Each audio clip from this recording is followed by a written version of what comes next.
കുളിച്ച ശേഷം നിവൃത്തിയായി എന്ന് പറഞ്ഞ് തല ചായ്ച്ച് ആത്മാവിനെ ഏൽപ്പിച്ചു കൊടുത്തു. അദ്ദേഹത്തിൻ്റെ ശബ്ദം ഗംഭീരമാണ്. ഇപ്പം എനിക്ക് തോന്നി ആ ശബ്ദം ഇവിടെ കിട്ടിയാലും അത് മൈക്കിൻ്റെ ആണോന്ന് അറിയത്തില്ല. എന്തായിരുന്നാലും ഈ വചന ശുശ്രൂഷയ്ക്ക് വേണ്ടി ധാരാളം ദൈവദാസന്മാർ പ്രാർത്ഥിച്ചതുകൊണ്ട് ഞാനിനി അതിലേക്ക് കടക്കുന്നില്ല. യോഹന്നാൻ്റെ സുവിശേഷം നിങ്ങൾക്കറിയാമല്ലോ, 4 സുവിശേഷങ്ങളിൽ യേശുക്രിസ്തുവിൻ്റെ ദൈവത്വം വളരെ ഭംഗിയായിട്ട് അവതരിപ്പിക്കുന്ന ഒരു സുവിശേഷമാണ് യോഹന്നാൻ്റെ സുവിശേഷം.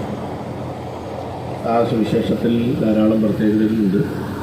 ആ പ്രത്യേകതകളൊന്നും ഞാൻ പറയാനായിട്ട് നിൽക്കുന്നില്ല. ഇവിടെ യേശുവിൻ്റെ ക്രൂശീകരണവുമായിട്ട് ബന്ധപ്പെട്ട ഒരു സംഭവമാണ്. ഈ കഷ്ടാനുഭവ ആഴ്ച എന്നും പറഞ്ഞൊരാഴ്ചയാണ്. ആ കഷ്ടാനുഭവ ആഴ്ചകളിൽ പള്ളികളിലൊക്കെ സ്ഥിരമായിട്ട് ഈ കുരിശിലെ മൊഴികൾ എന്ന പേരിൽ ഇതിങ്ങനെ പറയാറുണ്ട്. ഓരോ മൊഴികളിങ്ങനെ ഓരോ ദിവസങ്ങളിൽ ധ്യാനിക്കുന്നൊരു പതിവ് നമ്മുടെ ആലയങ്ങളിൽ, ക്രൈസ്തവ ദേവാലയങ്ങളിൽ നമ്മൾ കാണാറുണ്ട്. അപ്പം അതിൽ ഏറ്റവും ശക്തമായി, ഏറ്റവും വ്യക്തമായി യേശുക്രിസ്തു പറഞ്ഞ ഒരു മൊഴിയാണ് ടെറ്റലസ്റ്റായി എന്ന മൂലഭാഷയിൽ കൊടുത്തിരിക്കുന്ന മലയാളത്തിലെ നിവൃത്തിയായി എന്ന് പറയുന്ന പദം. നമ്മളിനി ഈ സുവിശേഷ വേദഭാഗങ്ങളൊക്കെ വായിക്കുമ്പോൾ കാണുന്ന ഒരു പ്രത്യേകത അതിൻ്റെ മുഖവരിയായി പറഞ്ഞുകൊണ്ട് നമുക്ക് മുന്നിലേക്ക് കിടക്കാം. മത്തായിയുടെ സുവിശേഷത്തിലും മർക്കോസിൻ്റെ സുവിശേഷത്തിലും ലൂക്കോസിൻ്റെ സുവിശേഷത്തിലും ഈ പദമില്ല. യോഹന്നാൻ്റെ സുവിശേഷത്തിൽ മാത്രമാണ് ഈ പദമുള്ളത്. എന്തുകൊണ്ടാണ് എന്ന് പല ആളുകളും ചിന്തിച്ചിട്ടുണ്ട്. ഞങ്ങളൊക്കെ ആരംഭകാലത്ത് വചനം പഠിക്കുമ്പോൾ അതെന്തുകൊണ്ടാണ് എന്നൊക്കെ ചിന്തിച്ചിട്ടുണ്ട്. പിൽക്കാലത്ത് അതിൻ്റെ ഉത്തരം വളരെ ലളിതമായിട്ട് കിട്ടി. മത്തായി, മർക്കോസ്, ലൂക്കോസ് തുടങ്ങിയ എഴുത്തുകാർ യേശുവിൻ്റെ കുരിശിൻ്റെ ചുവട്ടിൽ ഉണ്ടായിരുന്നതായി വ്യക്തമായ രേഖകൾ ഇല്ല. എന്നാൽ ആരുണ്ടായിരുന്നു? യോഹന്നാൻ ഉണ്ടായിരുന്നു. അപ്പോൾ അതിൽ നിന്ന് നമുക്ക് കടമെടുക്കാവുന്ന ഒരാശയം എന്ന് പറയുന്നത് മറ്റ് 3 സുവിശേഷങ്ങളിലും കാണുന്ന പദം ഉറക്കെ നിലവിളിച്ചുകൊണ്ട് പ്രാണനെടുക്കും എന്നാണ്. ഏലി ഏലി ലമാ ശബക്താനി. യോഹന്നാൻ്റെ സുവിശേഷത്തിൽ മാത്രമാണ് എന്ന് പറഞ്ഞിരിക്കുന്നത് നിലവിളിച്ചുകൊണ്ട് പ്രാണനെ വിട്ടു എന്നല്ല രേഖപ്പെടുത്തിയിരിക്കുന്നത്. മറിച്ച് നിവൃത്തിയായി എന്ന് പറഞ്ഞുകൊണ്ട് പ്രാണനെ വിട്ടു എന്നാണ്. അപ്പോൾ കാര്യം മനസ്സിലായില്ലോ. ദൂരേന്ന് കേട്ടവരെന്തോ കേട്ടു? നിലവിളി കേട്ടു. അടുത്തുള്ളവരെന്തോ കേട്ടു? നിവൃത്തീകരണം കേട്ടു. അതൊരു സത്യമാണ്. നമ്മുടെ ഈ ബന്ധുക്കുസാരുടെ യോഗങ്ങൾക്ക് നല്ല പാട്ട്, ദേവസ്വനൊക്കെ എൻ്റെ അയൽപ്പക്കത്തുകാരനാണ്. ഇവിടെയൊക്കെ വായിക്കുന്നവരൊക്കെ കോളേജിലൊക്കെ പഠിക്കുന്നുണ്ട്. നല്ല പാട്ടുണ്ട്. അപ്പോൾ നമ്മുടെ ഈ പാട്ട് കഴിഞ്ഞിട്ട്, പാട്ട് തീർന്നിട്ടൊരു ചെറിയ ഒരു സമയത്ത് നമുക്കൊരു പരിപാടിയുണ്ടല്ലേ. അത് അന്യഭാഷയൊക്കെ പറഞ്ഞ് നമ്മളിങ്ങനെ ആരാധിക്കുന്ന ഒരു സംഭവം. അപ്പോൾ അത് ദൂരേന്ന് കേൾക്കുന്നവർക്ക് എന്തായിട്ടേ തോന്നുള്ളൂ? ഒരു ബഹളം, ഒരു ഒച്ചപ്പാട്, അങ്ങനെ തോന്നും. സത്യമാണത്. അത് നുണയെന്ന് പറയാൻ പറ്റില്ല. നമുക്കെന്താ തോന്നാത്തത്? നമ്മളിത് ഉണ്ടാക്കുന്നവരാതുകൊണ്ടാണ്. നമ്മളിത് അകത്തായതുകൊണ്ട് നമുക്കിത് ബഹളമായിട്ട് തോന്നാറില്ല. നിങ്ങളിത് മാറി നിന്ന് ഒരു 2 കിലോമീറ്റർ ദൂരെ ഇരുന്ന് കേട്ട് നോക്കും. നിങ്ങൾ തലയെ കൈവച്ചു ഭയങ്കര ബഹളമാണ്. ഇച്ചിരി ബഹളം കുറഞ്ഞൊന്ന് സംശയം. അതിന് അവസാനം ഇച്ചിരി ബഹളത്തിന് വേണ്ടി മാറ്റി വെച്ചേണ്ടി. അപ്പോൾ ആദ്യമായിട്ട് ഈ ദേശത്തോട് വളരെ സ്നേഹത്തോടെ ഒരു ചിന്ത ഞങ്ങൾ പങ്കുവെക്കുകയാണ്. സുവിശേഷം അകലെ നിന്നുകൊണ്ട് കേട്ട് വിലയിരുത്തേണ്ട ഒന്നല്ല. അകലെ നിന്ന് കേട്ടാൽ ഇതൊക്കെ ഏതാണ്ടൊരു വെളിവുകേടും വെളിപ്പാടും ഒച്ചപ്പാടും ബഹളമൊക്കെ ആയിട്ട് തോന്നത്തുള്ളൂ. പക്ഷേ അടുത്ത് വരുന്നവർക്ക്, കുരിശിൻ്റെ ചുവട്ടിൽ നിൽക്കുന്നവർക്ക്, ഈ പന്തലിനകത്ത് കയറിയവർക്ക് ഇതൊരു വെളിപ്പാടാണ്. ഇനി അതിൻ്റെ മറ്റൊരു സംഭവം, എന്തുകൊണ്ടാണ് മറ്റുള്ളവരെ ഉറക്കെ എന്ന് പറയാനുള്ള കാരണം? ഉറക്കെ എന്ന് പറയാൻ കാരണം സത്യത്തിൽ ഇങ്ങനെ പതിയൊക്കെ പറയണമെന്നാണ് എൻ്റെയൊക്കെ ആഗ്രഹം, അല്ലേ? ഞങ്ങളൊക്കെ മൈക്കെടുത്തിട്ട് ഇങ്ങനെ വളരെ ശാന്തമായിട്ട് ഇങ്ങനെ പറയും. ഞങ്ങൾ ടി ഡി ബാബുച്ചാനൊക്കെ ആണെങ്കിൽ ആദ്യത്തെ 5 മിനിറ്റ് ഒന്നും കേൾക്കുകയില്ല, വളരെ പതുക്കെ പറയും. ഞങ്ങളൊക്കെ അത് കണ്ടുപഠിച്ചവരാണ്, കുറച്ച് പതുക്കെ പറയും. അപ്പോൾ സൗണ്ട് സിസ്റ്റംകാരെന്ത് ചെയ്യും? കൂട്ടി വയ്ക്കും. അതിനകത്തുള്ള മുഴുവൻ കപ്പാസിറ്റി പോരാനായി പതുക്കെ പറയും, കൂട്ടി. പക്ഷേ നമ്മുടെ ശബ്ദമൊക്കെ കുറച്ചുകൂടെ കൂടുമെന്നിരിക്കും. സത്യത്തിൽ ഇങ്ങനെയൊക്കെ പറഞ്ഞു പോകാനാണ് ഞങ്ങൾക്കിഷ്ടം. പക്ഷേ കുറേ കഴിയുമ്പം പിടിവിടുക. അതെന്താ കാര്യം എന്ന് വെച്ചാൽ, ചില കാര്യങ്ങൾ അറിയാതെ ഉറക്കെ പറയുന്നതാണ്, ആവേശം കൊണ്ട് പറയുന്നതാണ്. ഞാൻ 10,000 വട്ടം കേട്ടിട്ടുള്ള ഒരു വാക്യമാണ്. മറ്റൊരുത്തരിലും അതാര് പറഞ്ഞാലും ഞാൻ അപ്പ കൈമുഖ്യല്ലേ പറയും. കാരണം അതൊരു സത്യമാണ് പ്രിയപ്പെട്ടവർ. ചായം ചേർക്കാതെ ചടുലതയോടെ ആധികാരികമായി 1,00,000 വാട്സിൻ്റെ സൗണ്ടിൽ വിളിച്ചു പറയേണ്ട വാക്യമാണത്. മറ്റൊരുത്തനിലും എത്ര ഗംഭീരമായ വാക്യമെന്നറിയാം. സങ്കല്പങ്ങളിൽ ഊന്നി നിന്നുകൊണ്ട് ചായം പൂശി പലതും പറയുമ്പോൾ കുറച്ചൊക്കെ സാഹിത്യമാകാം, പക്ഷേ സത്യം പറയുമ്പോൾ ഞങ്ങൾക്ക് ഒരു ചളിപ്പും അതിലില്ല. ഈ പരസ്യയോഗത്തിന് പ്രസംഗിക്കുന്ന ആളുകൾ നിങ്ങൾ കണ്ടിട്ടുണ്ടാവും. ഞാൻ ഇവിടെ ഈ പ്രസംഗം അവതരിപ്പിക്കുമ്പോൾ സുഖാവും EMS നമ്പൂതിരിപ്പാടിനെ കുറിച്ചൊരു കാര്യം പറയാറുണ്ട്. അദ്ദേഹം ഒരിക്കൽ ഒരു കാൽനട പ്രചരണ ജാഥയിൽ സംസാരിക്കാനായിട്ട് ഇങ്ങനെ തൻ്റെ അംബാസഡർ കാറിങ്ങനെ യാത്ര ചെയ്യുകയാണ്. അപ്പോൾ ഒരു ജംഗ്ഷനിലെത്തിയപ്പോൾ ആ അംബാസഡർ കാർ മറ്റൊരു ജാഥയുടെ ബ്ലോക്കിൽ പെട്ട് അതിങ്ങനെ ഒന്ന് ബ്ലോക്കായി. അപ്പോൾ അദ്ദേഹം അവിടെ നിന്നുകൊണ്ട് ഇങ്ങനെ നേരെ സൈഡിലേക്ക്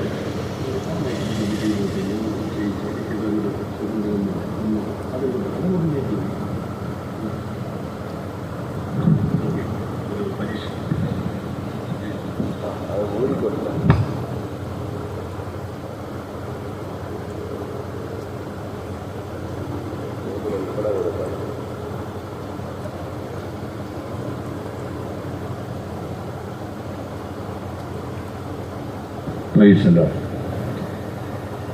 നല്ല ശബ്ദമില്ലേ? അതാണ് ഈ പാട്ടുകാർക്ക് കൊടുക്കുന്ന പ്രസംഗർക്ക് കൊടുക്കുകയല്ല.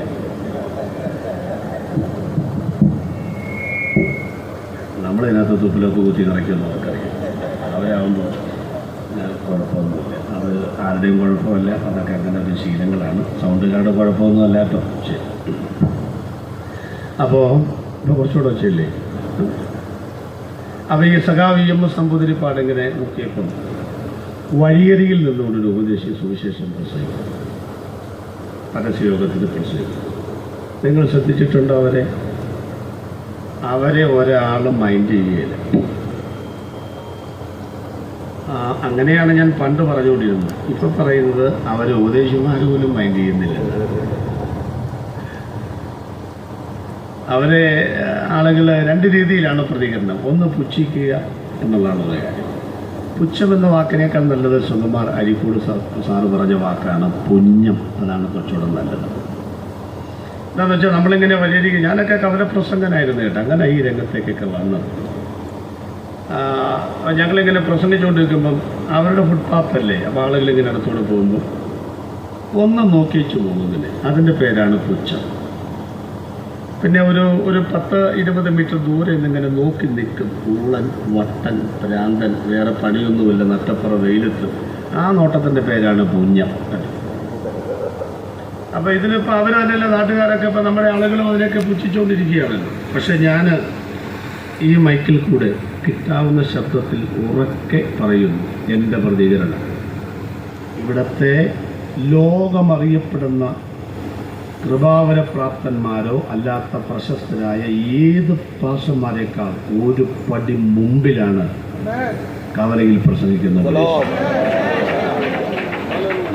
അതിനി ആരും പട്ടമൊന്നും ചാർത്തി കൊടുക്കേണ്ട കാര്യമൊന്നുമില്ല. ഉറക്കെ തന്നെ പറയുകയാണ്, നിങ്ങൾ ആരൊക്കെ വിമർശിച്ചാലും കവലയിൽ പ്രസംഗിക്കുന്ന ഉപദേശിച്ച് അത്രയും വരികയില്ല ഇവിടുത്തെ ഒരു പ്രശസ്തരും. സ്തോത്രം. അപ്പോൾ അദ്ദേഹം ഇങ്ങനെ പ്രസംഗിച്ചുകൊണ്ടിരിക്കുമ്പോൾ സഖാവ് EMS നമ്പൂതിരിപ്പാടിനെ കണ്ടു. പുള്ളി നോക്കിയപ്പോൾ ആരും കേൾക്കുന്നില്ല, പക്ഷെ ഇങ്ങനെ കേട്ടുകൊണ്ടിരിക്കുകയാണ്. അപ്പോൾ നോക്കിയപ്പോൾ ഒരു വയസ്സായ മനുഷ്യൻ അങ്ങനെ ആരാണെന്നും പുള്ളിക്കറിയത്തില്ല, നമുക്കറിയാം ഇല്ലേ? നമ്മളാണീ പറയും ചോരയെങ്കിൽ ചോര കൊടുത്ത വിപ്ലവത്തെ പാലൂട്ടി വളർത്തുവാൻ നാങ്കടത്തിൻ്റെ വീതിയിലിറങ്ങി ചെമ്പടയുടെ സമർത്ഥനായ സാരഥി എന്നൊക്കെ നമ്മൾ പറയും. പുള്ളിക്കൊന്നും അറിയത്തില്ല ഒരു മനുഷ്യൻ. അപ്പോൾ ഒരാളെ കിട്ടിയെന്നുള്ളത് എന്തുകൊണ്ട് പുള്ളി തകർത്ത് സൂചിച്ചിട്ടുണ്ട്. ഞങ്ങളൊക്കെ അങ്ങനെ ബസ്സിനകത്ത് ബസ് വന്ന് നിൽക്കുമ്പം അവരോട് പറയാൻ 5-6 വാക്കുണ്ട്. അവർ പോയി കഴിയുമ്പോൾ പിന്നെ കുത്തിയിരിക്കുന്നു പറയാൻ ബാക്കി പറയും. അങ്ങനെ അപ്പോൾ ഇദ്ദേഹം അത് ശ്രദ്ധിച്ചു, ഭാഗവത പ്രസംഗിച്ചു, ജാഥയുടെ കുരുക്കഴിഞ്ഞു, ജാഥ മുന്നോട്ട് പോയി. അടുത്ത മാസത്തെ ചിന്ത എന്ന് പറയുന്ന വാരികയിൽ സഖാവ് EMS നമ്പൂതിരിപ്പാടിൻ്റെ വക സുന്ദരമായ ഞങ്ങൾക്കൊക്കെ പ്രസംഗിക്കാൻ തങ്ക വീടിൽ ആലേഖനം ചെയ്യപ്പെട്ട ചരിത്രത്തിൻ്റെ തങ്കത്താളിൽ എഴുതി ചേർക്കപ്പെട്ട ഒരു വചനം പുറത്തു, ഒരു വാചകം. ക്രിസ്തു എന്നത് സത്യമത്രേ സങ്കല്പമത്രേ എന്ന് തിട്ടമായി പറയുവാൻ എനിക്ക് ബുദ്ധിമുട്ടുണ്ട് അങ്ങനെയൊക്കെ. പക്ഷെ ഒരു കാര്യം ഞാൻ സമ്മതിക്കുന്നു. എന്താണാവോ? ഞങ്ങൾക്കൊക്കെ ആവേശകരമായി സംസാരിക്കണമെങ്കിൽ കാൽനട പ്രകടന ജാഥ കവലയിൽ അവസാനിക്കണം. പഞ്ചായത്ത് മെമ്പർ മുതൽ ഹാരാർപ്പണങ്ങൾ അധികമായി നടത്തണം.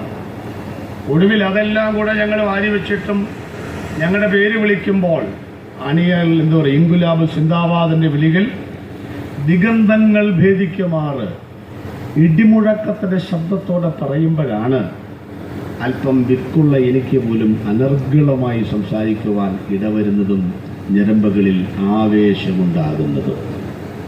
എന്നാൽ ഒരാൾ പോലും കേൾക്കാനില്ലാതിരുന്നിട്ടും കേൾക്കുന്നവർ കാണുന്നവർ പുച്ഛിച്ചു കൊണ്ടുപോയിട്ടും നട്ടപ്ര വെയിലത്തൊരു ഉപദേശി യേശുവിനെ ഇത്ര തൻ്റെ ഇടത്തോടെ പ്രസംഗിക്കണമെങ്കിൽ ക്രിസ്തു ഉണ്ടോ ഇതെനിക്കറിയില്ല, പക്ഷെ അയാളുടെ ഉള്ളിൽ ഊറി ഉറച്ച ഒരു സത്യമില്ലെങ്കിൽ ഇത്ര ഉറക്ക പറയാൻ തൻ്റെ ഇടമുണ്ടാകത്തില്ല. അതുകൊണ്ട് ഏത് നേതാവിരുന്നാലും ഏതാളിരുന്നാലും അവിടെ എല്ലാം ഞങ്ങൾ നെഞ്ചും നെറ്റിയും വിരിച്ച് ധൈര്യത്തോടെ ഞങ്ങൾ പറയാൻ കാരണം യേശുവിന് പകരം വെക്കാൻ മറ്റൊരു രക്ഷിതാവ് ലോകത്തിൽ ഇല്ലെന്നുള്ളതാണ്. അതുകൊണ്ട് ഉറക്കെ പറയും ചില കാര്യങ്ങളൊക്കെ, ഉപദേശങ്ങളൊക്കെ അവരെ കുറിച്ച് ഉറക്കൊക്കെ പറഞ്ഞു തിരിക്കും. എല്ലാവർക്കും ബഹുമാനപ്പെട്ട ഭരണാധികാരികൾ ഇവിടെ വന്ന് നമുക്ക് ആശംസകളൊക്കെ അറിയിച്ചിട്ടുണ്ട്. നല്ല കാര്യമാണ്. ഞങ്ങളും നിങ്ങളുടെ എല്ലാ കാര്യങ്ങൾക്കും ഇല്ലേ പുറകിലുണ്ടല്ലോ, എല്ലാ കാര്യങ്ങൾക്കും ആശംസകൾ അറിയിക്കുന്നു. ഞങ്ങളോട് പറഞ്ഞ പോലെ ഞങ്ങളും പറയുകയാണ്, ഭരണമെന്ന വാക്കിന് കടത്ത് എന്നാണ്. കടത്തെന്ന് പറയുമ്പോൾ ഇക്കരെ നിൽക്കുന്നവനെ അക്കരയ്ക്ക് കടത്തുക എന്നുള്ളതാണ്. എന്തിക്കരെ നിൽക്കുന്നവനെ വീടില്ലാത്തവന് വീടുണ്ടാക്കി കൊടുക്കുക, ആരോഗ്യമില്ലാത്തവന് മരുന്ന് കൊടുക്കുക, കാശില്ലാത്തവന് പെൻഷൻ കൊടുക്കുക. അതിന് പേരെ ഈ കടത്തെന്ന് പറയുന്നത്. നമ്മൾ പിന്നെ നാളുകളായിട്ട് കണ്ടുകൊണ്ടിരിക്കുന്ന ഖജനാവിൽ നിന്ന് വീട്ടിലോട്ട് കടത്തുന്ന കടത്താണ്. അതുകൊണ്ട് നിങ്ങളെപ്പോലെയുള്ള ചെറുപ്പക്കാരൊക്കെ രംഗത്ത് വരുമ്പോൾ സുസ്ഥിരമായ ഭരണം കാഴ്ചവെച്ചില്ലെങ്കിൽ പോലും സാമാന്യം ഭേദപ്പെട്ട ഭരണം കാഴ്ചവെക്കുവാൻ സിസ്റ്റർ അടക്കം എല്ലാ ഭരണാധികാരികളും ദൈവം അനുഗ്രഹിക്കട്ടെ എന്ന് ഞങ്ങൾ തിരിച്ചും ആശംസിക്കുകയാണ്. നമുക്ക് ഈ വചനത്തിലേക്ക് വരാം. ഞാൻ പ്രത്യക്ഷതകൾ എന്ന ഭാഗമാണ് പ്രസംഗിക്കുന്നത്. പ്രത്യക്ഷതകൾ പരൂസീയ എന്ന വാക്കാണ് ഔദ്യോഗിക പ്രത്യക്ഷതയ്ക്ക് വേദപുസ്തകത്തിൽ കൊടുത്തിരിക്കുന്നത്. അല്ലാത്ത ഒത്തിരി പ്രത്യക്ഷതകളുണ്ട്. എമ്മൗസിലേക്ക് വൈശിഷ്യന്മാർക്ക്, ഒടുവിൽ അകാല പ്രജ പോലെയുള്ള പൗലോസിനൊക്കെ പ്രത്യക്ഷമായ ഒരുപാട് കാര്യം. യേശുക്രിസ്തുവിൻ്റെ പ്രധാനപ്പെട്ട പ്രത്യക്ഷതകൾ 3 എണ്ണമാണ് മുഖവരകൾ വരുന്നത്.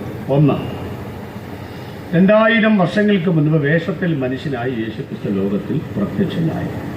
2, 33.5 വർഷം കഴിഞ്ഞപ്പോൾ കർത്താവ് സ്വർഗത്തിൽ പ്രത്യക്ഷനായി. 3, ഇനിയും കർത്താവ് വീണ്ടും ലോകത്തിലേക്ക് പ്രത്യക്ഷനാകും. അതുകൂടാതെ 2 പ്രത്യക്ഷതയും കൂടിയുണ്ട്. രഹസ്യ വരവിൻ്റെ തൊട്ടടുത്ത പരസ്യ പ്രത്യക്ഷതയും സഹസ്രാബ്ദ വാഴ്ചയ്ക്ക് വരുന്ന പ്രത്യക്ഷതയും 5 എണ്ണമെങ്കിലും കാണും. ഔദ്യോഗികമായിട്ട് ഈ 3 എണ്ണമാണ്. ഈ 3 പ്രത്യക്ഷതകൾ എന്തിനാണെന്ന് ചോദിച്ചാൽ 3 കൂട്ടം കാര്യങ്ങൾക്ക് വേണ്ടിയാണ്. എന്തിനാണ് യേശുക്രിസ്തു ലോകത്തിലേക്ക് വന്നത്? 3 കൂട്ടം കാര്യങ്ങൾക്ക് വേണ്ടിയാണ്. എന്തിനാണ് കർത്താവ് സ്വർഗത്തിൽ പോയത്? 3 കൂട്ടം കാര്യങ്ങൾക്ക് വേണ്ടിയാണ്. എന്തിനാണ് കർത്താവ് വീണ്ടും ഭൂമിയിലേക്ക് വരുന്നത്? 3 കൂട്ടം കാര്യങ്ങൾക്ക് വേണ്ടിയാണ്. 9 കാര്യം പെട്ടെന്ന് പറയാം. എന്തിനാണ് കർത്താവ് ലോകത്തിൽ വന്നത്? 3 കൂട്ടം കാര്യങ്ങൾ. 1, യേശുക്രിസ്തു ലോകത്തിലേക്ക് വരണമെന്ന് 300-ലേറെ പ്രവചനങ്ങളുണ്ടായിരുന്നു. ആ പ്രവചനങ്ങൾ നിവർത്തീകരിക്കുവാനാണ് യേശു ലോകത്തിലേക്ക് വന്നത്. 2, മനുഷ്യവർഗത്തിൻ്റെ പാപങ്ങൾ സമ്പൂർണമായി പരിഹരിക്കാനാണ് യേശു ലോകത്തിലേക്ക് വന്നത്. 3, പിശാചിന്റെ തലയെ തകർക്കുവാനാണ് യേശു ലോകത്തിലേക്ക് വന്നത്. അതിനാണ് എല്ലാവരും സ്വന്തം പറഞ്ഞത്. എൻ്റെ പുള്ളിക്കാരൻ്റെ മാറ്റാൻ കൂടുതൽ ബന്ധം എനിക്ക് തോന്നുന്നു. ഇനി രണ്ടാമത്തെ പ്രത്യക്ഷത സ്വർഗത്തിലാണ്. അതെന്താ പറയാൻ കാര്യം? അങ്ങനെ ഒരു പ്രത്യക്ഷതയുണ്ടോ? ഉണ്ടല്ലോ.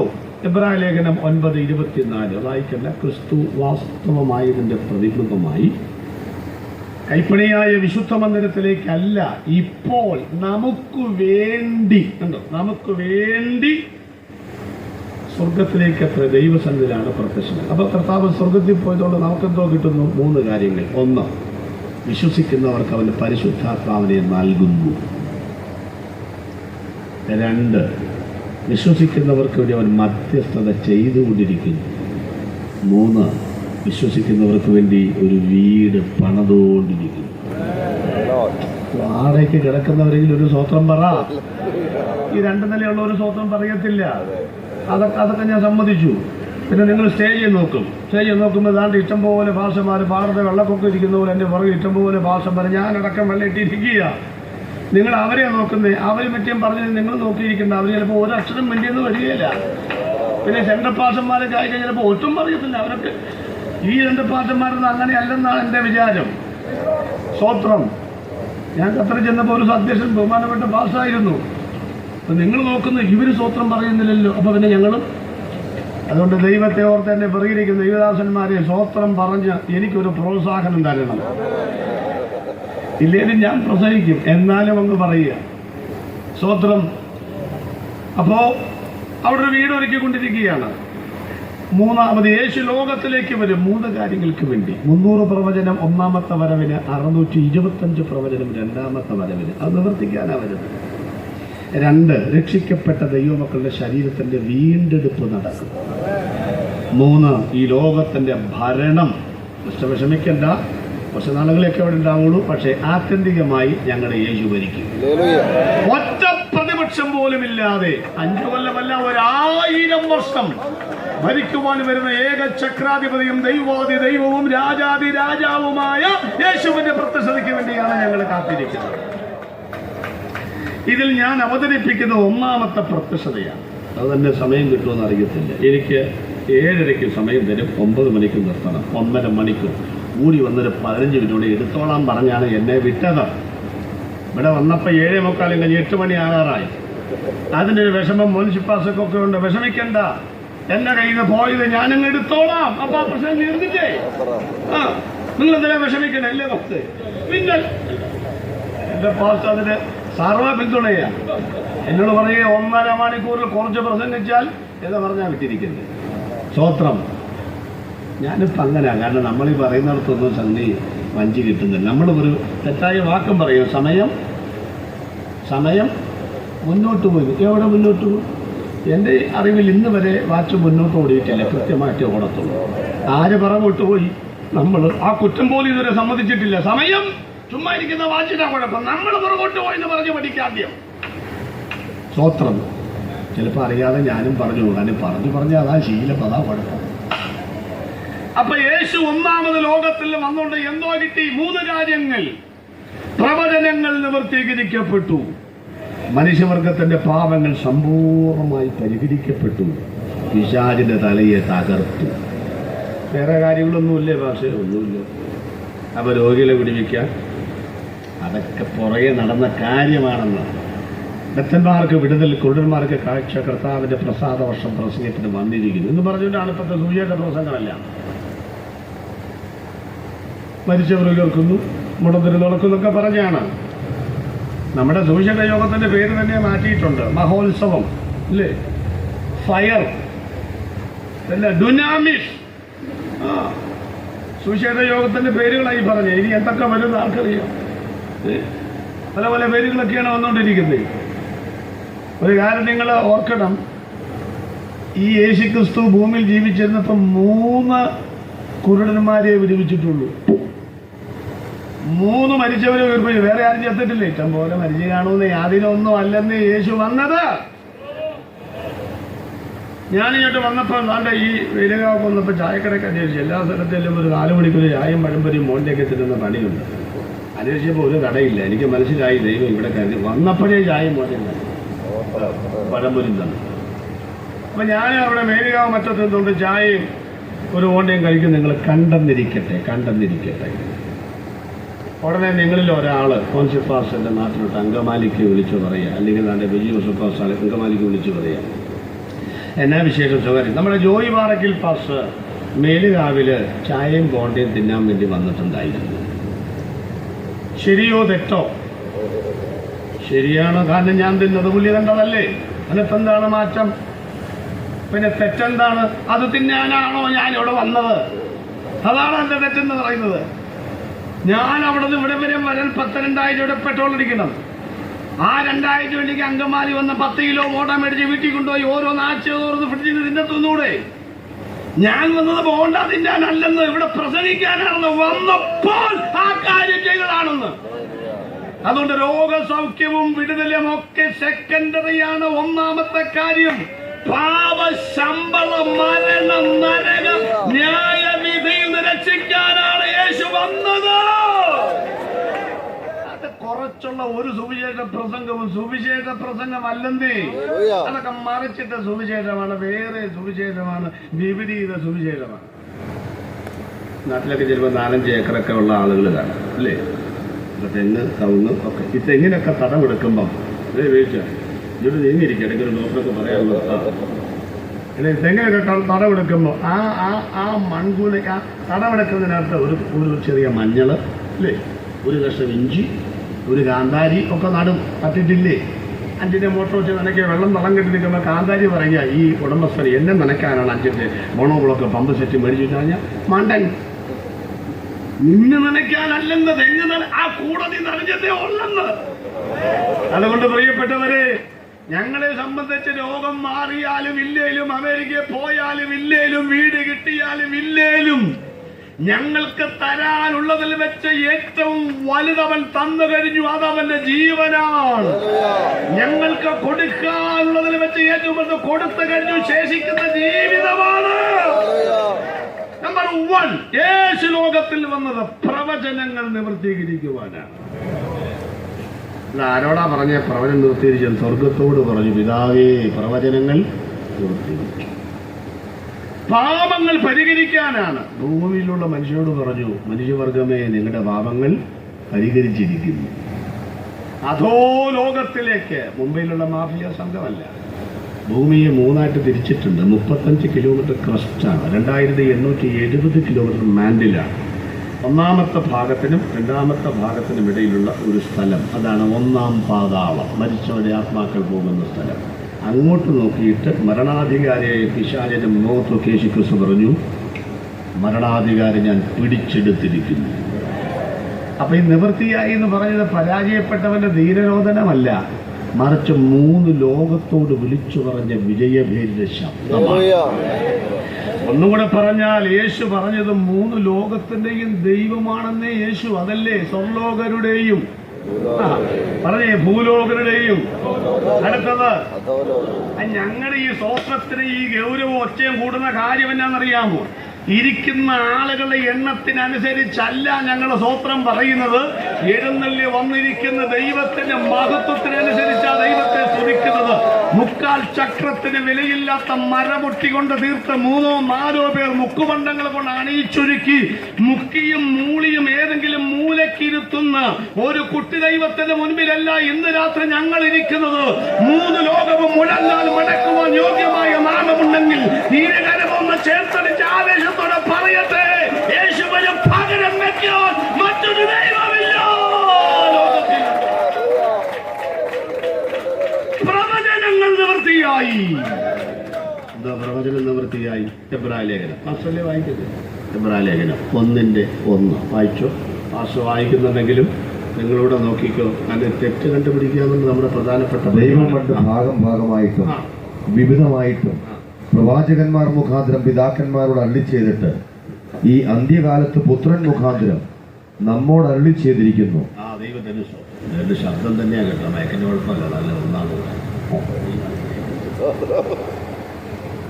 ദൈവം പണ്ട് ഭാഗം, ആ വാക്കൊക്കെ നമ്മൾ കേട്ടത് ഭാഗോടുമ്പടി ചെയ്യുമ്പോഴാണ്. ഇപ്പോഴാണ് കേൾക്കുന്നത്. ദൈവം പണ്ട് പിന്നെ വിവിധം എന്നൊക്കെ പറയുന്ന അർത്ഥം എന്താണെന്നറിയാം. ഒന്ന് വ്യാഖ്യാനിച്ചോട്ടെ, ഒന്ന് നിൽക്കണേ. ദൈവം പണ്ടെന്ന് പറഞ്ഞാൽ എന്തുവാ? പഴയ നിയമത്തിൽ. അവിടെ യേശുക്രിസ്തു ഭാഗം എന്ന് പറഞ്ഞാൽ എന്തുവാ? പഴയ നിയമത്തിൽ യേശു ഉണ്ടെന്നാ. ഇപ്പോൾ കുറേ കൊല്ലങ്ങളായിട്ട് ആളുകൾ പറയുന്ന പഴയുമ്പോൾ നമുക്ക് ആവശ്യമില്ല. അപ്പോൾ ഈ സങ്കീർത്തന വായനയൊക്കെ നിർത്തി, അല്ലെങ്കിലും നിർത്തുക നല്ലത്. ഒന്നാമത് പുസ്തകം നടുവാക്കിന് ഉന്തി നിൽക്കുക. എന്നാ കാര്യം? വായിച്ചിങ്ങനെ നിൽക്കുക. പിന്നെ മുഷിഞ്ഞിരിക്കുന്നു. പിന്നെ ആളുകൾക്ക് മൊത്തം സന്തോഷിപ്പിച്ച വാക്ക് എവിടാ?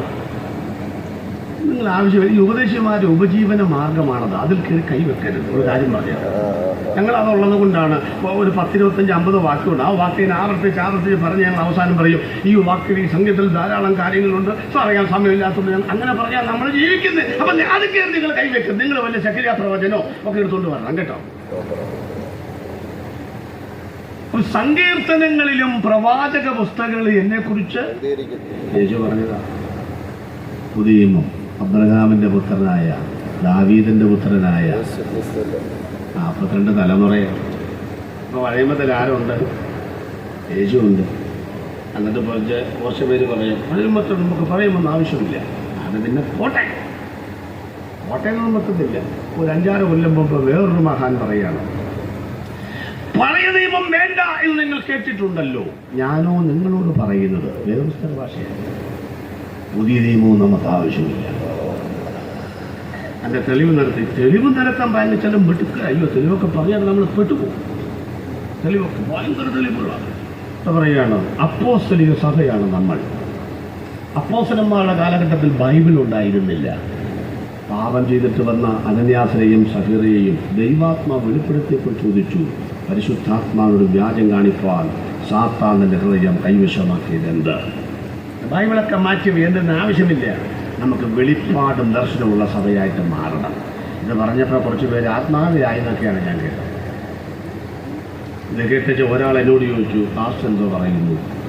എന്തോന്നു? അല്ല, അങ്ങേര് പറഞ്ഞല്ലോ പഴയ ആവശ്യമില്ല, പുതിയ ആവശ്യമില്ല എന്ന്. ഞാൻ പറഞ്ഞു, അങ്ങേരെ നമുക്ക് ആവശ്യമില്ല. നിങ്ങൾ കുറച്ച് പേരിങ്ങനെ തോളച്ചുകൊണ്ട് നടക്കുന്നല്ലാതെ എത്ര കൊടി കെട്ടിയ പ്രസംഗനാന്ന് പറഞ്ഞാൽ ഇതിനകത്തുള്ളതല്ല പറയുന്നതെങ്കിൽ അതിനോട് നോ പറയാനുള്ള പരിജ്ഞാനവും വചനത്തിന്റെ ജ്ഞാനവും ദൈവമക്കൾ പ്രാപിച്ചിരിക്കണമെന്ന്. വലിയ ആളുകൾ വലിയ മണ്ടത്തരേ പറയുള്ളൂ, അതറിയാമോ? ചെറിയ മണ്ടത്തരം പറയുകയില്ല, നമ്മളൊക്കെ ചെറുതേ പറയുള്ളൂ. അപ്പൊ ദൈവം പണ്ട് എവിടാ പഴയമത്തിൽ ക്രിസ്തു? ഈ ഉപദേശിമാരുടെ, ഞാനൊക്കെ പഴയ ഉപദേശിമാരുടെ പുറകെ നടന്ന ഉപദേശിപ്പണി പഠിച്ചതിനൊക്കെ. അതുകൊണ്ട് എന്താ ഗുണമെന്ന് വെച്ചാൽ അതേ ഗുണമുള്ളൂ, വേറെ കാര്യം. നമ്മൾ ഈ കിളിയായി നടന്ന് ഡ്രൈവറായാൽ വണ്ടി വഴി കിടക്കുകയില്ല. എന്താ കാര്യം? ബോണറ്റ് പൊക്കി ഏതിലൊക്കെ വയറ് തമ്മിൽ കടിച്ച് പൊട്ടിച്ച് കുത്തി വെപ്പിച്ച് പത്രക്കാരോട് തള്ളി നമ്മൾ സ്റ്റാർട്ട് ചെയ്ത് കൊണ്ടുപോകും. ഡ്രൈവിംഗ് സ്കൂളിൽ പോയി ഡ്രൈവിംഗ് പഠിച്ചാൽ വണ്ടി കിടയിൽ അവിടെ കിടക്കും. കാൻ്റെ ബോണറ്റ് പൊക്കുന്ന സ്വിച്ച് പോലും എവിടാന്ന് ഇതുവരെ. ഇവന് ഈ സാധനം മാത്രമല്ല, ക്ലച്ചും ബ്രേക്ക് അയാളുടെ കാലയിലായിരുന്നു.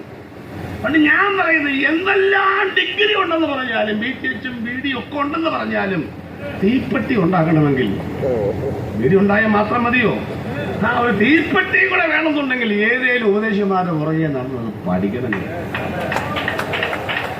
ചിലപ്പോൾ ഒരു ഇറിറ്റേഷനൊക്കെ തോന്നിയില്ല. കാരണം BTHും BD MD ഒക്കെ എടുത്ത് വെളിപ്പാടസം പ്രസംഗിക്കാൻ എന്നിട്ട് ഇറങ്ങി വരുന്നത് ആദ്യം തന്നെ നിങ്ങൾക്ക് വിഷമം തോന്നിയേക്കാം. പക്ഷെ ഉപദേശിമാരുടെ പുറകെ നിന്ന് പഠിച്ചവൻ്റെ ഗുണം വേറെയാണ്. അപ്പം ഞാനങ്ങനെ ഉപദേശിമാരുടെ പുറകെ നടന്ന് പഠിച്ചത്. അപ്പോൾ ഈ ഉപദേശിമാരുടെ ഉദാഹരണങ്ങളുടെ കിടുക്കാച്ചി സാധനമാണ്. നമ്മൾ 1 മണിക്കൂർ പ്രസംഗിക്കുന്ന നേരം കൊണ്ട് ഒരു ഉദാഹരണം അവിടെ കാര്യം പറഞ്ഞു കഴിയും. അപ്പോൾ അവരുടെ 2 ഉദാഹരണം ഈ പ്രസംഗത്തിലെടുത്ത് വീശിയതാണ്.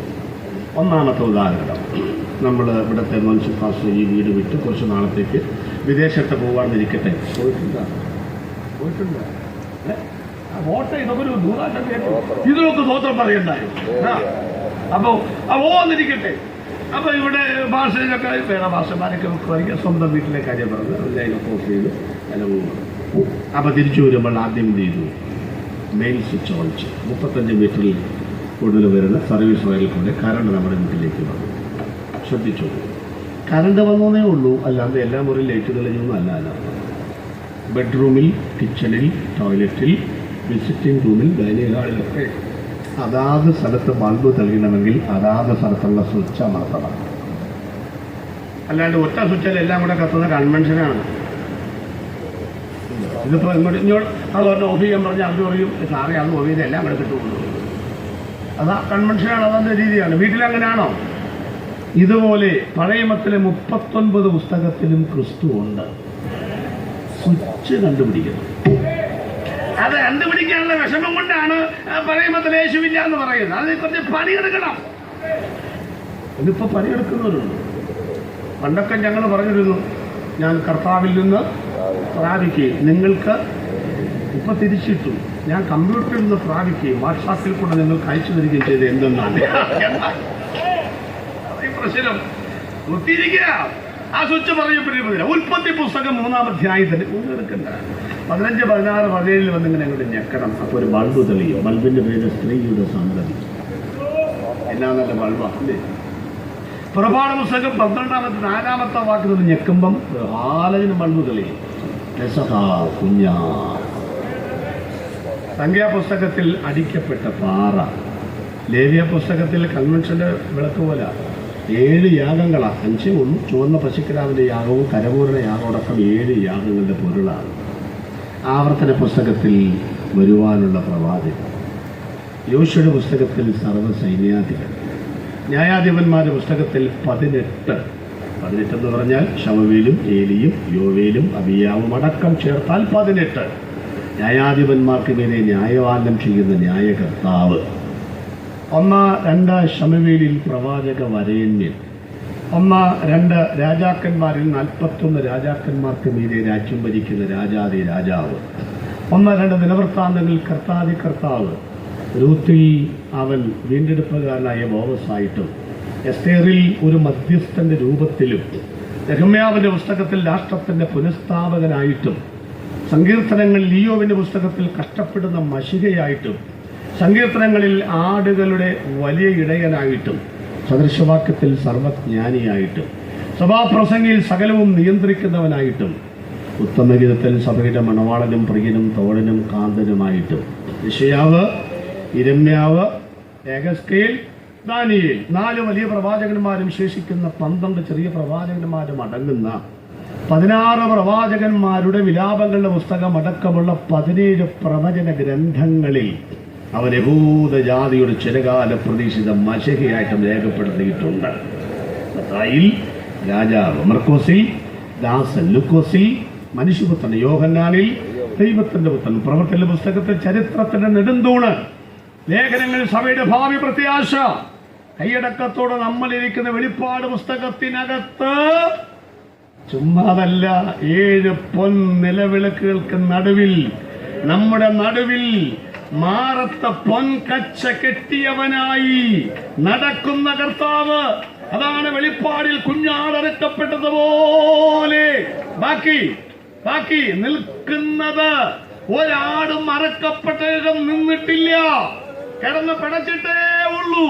എന്നാൽ മരണത്തെ ജയിച്ച് ഇന്നും ജീവിച്ചിരിക്കുന്ന ഒരൊറ്റ കുഞ്ഞാടുണ്ടെങ്കിൽ അത് ഞങ്ങൾ അവതരിപ്പിക്കുന്ന യേശുക്രിസ്തുവാണെന്ന്. അതുകൊണ്ട് മനോരമയിലും വിളികളിൽ എന്നെ കുറിച്ച് എഴുതിയിരിക്കുന്നു. എഴുതപ്പെട്ടതുകൊണ്ട് ലോകത്തിൽ വന്നൊരു ചരിത്ര പുരുഷനുണ്ടെങ്കിൽ, മാനവലോകം കാത്തിരുന്ന ഒരു രക്ഷിതാവുണ്ടെങ്കിൽ, ആ രക്ഷിതാവിന്റെ വരവിനെ കുറിച്ച് പറഞ്ഞ സർവ്വജനത്തിനുമുണ്ടാകുവാനുള്ള ജാതി മത വർഗ വർണ്ണ കുലീന കുലഹീന ആര്യ ചണ്ടാല ശക ദാസ ബർബരാജ് വൈകൃതങ്ങൾ ഭേദമന്യേ ലക്ഷപ്രഭുവിനും ലക്ഷം വീട്ടിൽ താമസിക്കുന്നവനും കോടീശ്വരനും ഒരു ഓണക്കോടി വാങ്ങുവാൻ പണമില്ലാത്തവനും കറുത്തവനും വെളുത്തവനും അർത്ഥാൽ ആഫ്രിക്കക്കാരനും അമേരിക്കക്കാരനും മുതലാളിക്കും തൊഴിലാളിക്കും അടിമയ്ക്കും ഉടമയ്ക്കും സ്ഥലകുല വ്യത്യാസമില്ലാതെ ലോകത്തിൽ ഒരു ദൈവമുണ്ടെങ്കിൽ ഞങ്ങൾ ഉയർത്തുന്ന ആ യേശുക്രിസ്തുവാണെന്ന് ഞാൻ പറയുമ്പോൾ ആവേശത്തോടെ പ്രതികരിക്കുന്നവർക്കായി ഇന്ന് രാത്രി ഞങ്ങൾ ദൈവത്തെ സ്തുതിക്കുകയാണ്. അതുകൊണ്ട് ഈ കാര്യങ്ങളൊക്കെ നടന്നു കഴിഞ്ഞു മക്കളെ. യേശു വന്നു കഴിഞ്ഞു. അതിന്റെ അർത്ഥം തന്നെ പിടികിട്ടി. ഇപ്പൊ ചില ആളുകൾക്ക് എല്ലാ കൊല്ലവും യേശു വരും, അതാ പ്രശ്നം. ഡിസംബർ മാസത്തിൽ യേശു വരും. യേശു എന്ന് നമ്മുടെ വീട്ടിൽ വന്ന് പറയുകയും ചെയ്യും, ദാവീദിന്റെ പട്ടണത്തിൽ യേശു നിങ്ങൾക്കായി ജനിച്ചിരിക്കുന്നു. ഡും ഡും ഡും പിന്നെ കാശ് കൊടുക്കണം പോണെങ്കിൽ ഞങ്ങൾ കാശ് നിങ്ങൾ വായു കേട്ടു പോകും. ഇത് ഈ യേശുവിനെ ഒന്നുകൂടെ അവതരിപ്പിച്ചാൽ ഈ കടലാസ് വിളക്കിൽ ഡിസംബർ 25 ജനിക്കുന്ന ഏപ്രിൽ 2ാമത്തെ ആഴ്ചയിൽ സിമന്റും കമ്പിയും കൂടെ കൂട്ടിക്കുറച്ച് നിങ്ങളുടെ കോൺക്രീറ്റിൻ്റെ കുരിശിൽ മരിക്കുന്ന ഒരു യേശുവിനെയല്ല ഞങ്ങൾ അവതരിപ്പിക്കുന്നത്. അതൊക്കെ പഴയ കഥ. ഞാൻ ചോദിക്കട്ടെ, ഒരാളുടെ ജീവചരിത്രം ഞാൻ 2 പുസ്തകം എഴുതിയിട്ടുണ്ട്. 2ാമത്തെ ദിവസത്തേക്ക് ഒരാളുടെ ജീവചരിത്രം എഴുതിയാൽ ജനനവും മരണവും യുദ്ധത്തിൻ്റെ ജനനവും മരണവും എഴുതാതെ എന്ത് ജീവചരിത്രം? പക്ഷെ യേശുവിൻ്റെ കൂടെ നടന്നവർ എഴുതിയിട്ടും കണ്ടു കേട്ടവർ എഴുതിയിട്ടും കോടിക്കണക്കിന് ആളുകൾ എഴുതിയിട്ടും ശാസ്ത്രവിശാലന്മാരും പണ്ഡിത പടുക്കളും പുസ്തകം ചമച്ചിട്ടും ആ 2 ഡേറ്റ് പുസ്തകത്തിലില്ല. ഏത്? ജനിച്ച ഡേറ്റുമില്ല, മരിച്ച തീയതിയുമില്ല. എന്തുകൊണ്ട്? ഇത് ആഘോഷിക്കപ്പെടുന്നതിനേക്കാൾ അനുഭവിക്കേണ്ട ഒന്നാണ് ക്രിസ്തുവിന്റെ ജനനവും മരണവും. അതുകൊണ്ട് കാലത്തിലും വർഷത്തിലും ഒരിക്കൽ നിങ്ങൾ അനുഭവിക്കുമ്പോൾ എല്ലാ ദിവസവും അത് അനുഭവിക്കുന്നവർക്കാണ് ഞാൻ ദൈവത്തിന് സ്തോത്രം ചെയ്യുന്നു. അതുകൊണ്ട് സ്നേഹിത, അവന്റെ മകരമാസത്തെ മാമനം കോച്ചു തണുപ്പിൽ യേശുക്രിസ്തുവിനെ മുറ്റത്തൊരു പുൽക്കൂട്ടിൽ കിടത്തിയേക്കുക. വസ്ത്രം പോലും പറഞ്ഞപ്പോൾ ഉണ്ണിയേശുവാണ് ഒന്നാമത്. യേശു ഇതുവരെ LKG പോലും പോയിട്ടില്ല. യേശു എപ്പോഴും ഉണ്ണിയേശുവാണ്. അല്ലെന്ന്, യേശു വളർന്നെന്ന്, വലുതായെന്ന്. അതുകൊണ്ട് യേശുവിനെ മുറ്റത്ത് കിടത്തുന്നവരെ, നിങ്ങൾ എന്നിട്ട് എവിടെ കിടക്കുന്നേ? വീട്ടിനകത്ത് AC റൂമിനകത്ത് കമ്പിളിപ്പുതപ്പ് മുതച്ച് ഇന്ന് രാത്രി സ്നേഹത്തോടെ പറയുകയാണ്, 4 മുറിയും നടുമുറ്റവും AC-യും തന്ന ദൈവത്തെ ഇനിയെങ്കിലും മുറ്റത്ത് കിടത്താതെ നിന്റെ വീട്ടിനകത്തോട്ടൊന്ന് കേട്ട്, ഹൃദയത്തിനകത്തോട്ടൊന്ന് കേട്ട്. ഈ രാത്രി യേശു അകത്ത് വാഴുന്നവർ, ഇതിനകത്ത് ജനിച്ചവരുണ്ടെങ്കിൽ അവരെ ഓർത്ത് ഞങ്ങൾ ദൈവത്തിന് സ്തോത്രം ചെയ്യുകയാണ്. ഞങ്ങളിനി ആരെയും പ്രതീക്ഷിക്കുന്നില്ല. വരാനുള്ളവൻ വന്നു കഴിഞ്ഞു. ദൈവം പണ്ട് ഭാഗമായി, അടുത്തെന്തുവാ? വിവിധമായി. അതെന്തുവാ? വിവിധ സ്റ്റൈലിൽ. അതാണ് വിവിധ സ്റ്റൈൽ എന്ന് പറഞ്ഞാൽ യേശു സ്റ്റൈൽ മന്നനൊന്നുമല്ല, പക്ഷേ വന്നപ്പോൾ പല രീതിയിൽ വന്നെന്ന് മാത്രം. അതും ഞാൻ ഉദാഹരണത്തിൽ പറഞ്ഞ ആ ഭാഗം പെട്ടെന്ന് നമുക്ക് മറികടക്കണം. യേശു വിവിധ രീതിയിൽ വരുന്ന കണ്ടോളാം. ഉദാഹരണം പറയുകയാണെങ്കിൽ കേട്ടോ, ശ്രദ്ധിച്ചു. ഈ മരിച്ചവരുടെ ആത്മാക്കൾ പോയിരുന്ന സ്ഥലം ഏതാണെന്ന് പറഞ്ഞ 1-ാം പാതാളം. ഇത് 1-ാം പാതാളമാണെന്ന് വിചാരിക്കുക. എന്തുവാ ഇത്? ഇപ്പൊ നമ്മൾ 1-ാം പാത വിചാരിക്കുക. ചിലരുടെ ഇരിപ്പ് കണ്ടാൽ അങ്ങനെ പറയാനും പറ്റും.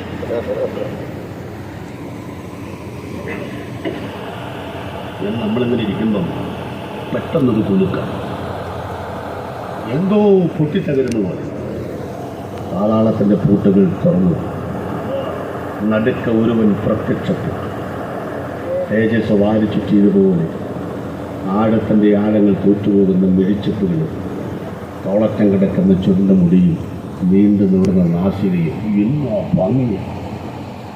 യേശു നടക്ക് പ്രത്യക്ഷപ്പെട്ടപ്പം സകല ആളുകളും ചാടി എഴുന്നേറ്റു. എഴുന്നേൽക്കുകയല്ലേ? ആരാ എഴുന്നേക്കാൻ ബുദ്ധിമുട്ടുള്ളത്? 1-ാമത്തെ മനുഷ്യൻ ആദാം. അദ്ദേഹമാണ് അവിടുത്തെ ചെയർപേഴ്സൺ, നമ്മുടെ ഉദ്ദേശിച്ചിരിക്കുന്നത്. അപ്പോൾ അദ്ദേഹത്തിന് എഴുന്നേക്കാൻ ഒരു ബുദ്ധിമുട്ടുണ്ടാകും. കാരണം എന്ന് വെച്ചാൽ ഞാൻ 1-ാമത്തെ ആളാണ്. ഇവിടെ ആര് വന്ന് എനിക്കുന്നില്ല. എനിക്ക് ശേഷമല്ലേ ആളുണ്ടായിട്ടുള്ളൂ. വൈസ് പ്രസിഡന്റ് ആരായിരിക്കും? വിശ്വാസിൻ്റെ പിതാവായ അവർ 2 പേരും അങ്ങനെ കാര്യമായിട്ട് എഴുന്നേക്കാൻ അനുമാനമാണ്, ഭാവന, ഇമാജിൻ ചെയ്ത കാര്യങ്ങൾ പുസ്തകത്തിലൊന്നുമില്ല കേട്ടോ. അപ്പോൾ എല്ലാവരും കൂടി എഴുന്നേറ്റ് ഇങ്ങനെ വിറങ്ങലിച്ച് നിൽക്കുമ്പം യേശു പതിയെ ആദാമിൻ്റെ അടുത്തോട്ട് ചെല്ലുന്ന രംഗം ഞാൻ ഭാവന കാണുക. നിങ്ങൾക്കും ഭാവന കാണാം കേട്ടോ. യേശു അടുത്തോട്ട് ചെല്ലും തോറും ആദാമിന് ഇരിപ്പ് ഉറയ്ക്കുന്നില്ല. എന്നാലും പുള്ളി കസേരന്ന് പിടിവിട്ടിട്ടില്ല. എനിക്ക് പുള്ളി ഈ മലയാളിയുമായിട്ടൊരു ബന്ധമുണ്ട് പുള്ളിക്ക്. അങ്ങനെ കസേരന്ന് വിടുകയാണ്. അപ്പം അടുത്തോട്ട് ചെന്ന് ഇപ്പോൾ അറിയാതെ എഴുന്നേറ്റ് 2 യുഗപ്രഭാവ പുരുഷന്മാരുടെ അപൂർവ സംഗമ വേദിക്ക് നമ്മൾ സാക്ഷിയാകുകയാണ്. മൗനം ഭഞ്ജിച്ചുകൊണ്ട് യേശു ചോദിച്ചു, അറിയാമോ?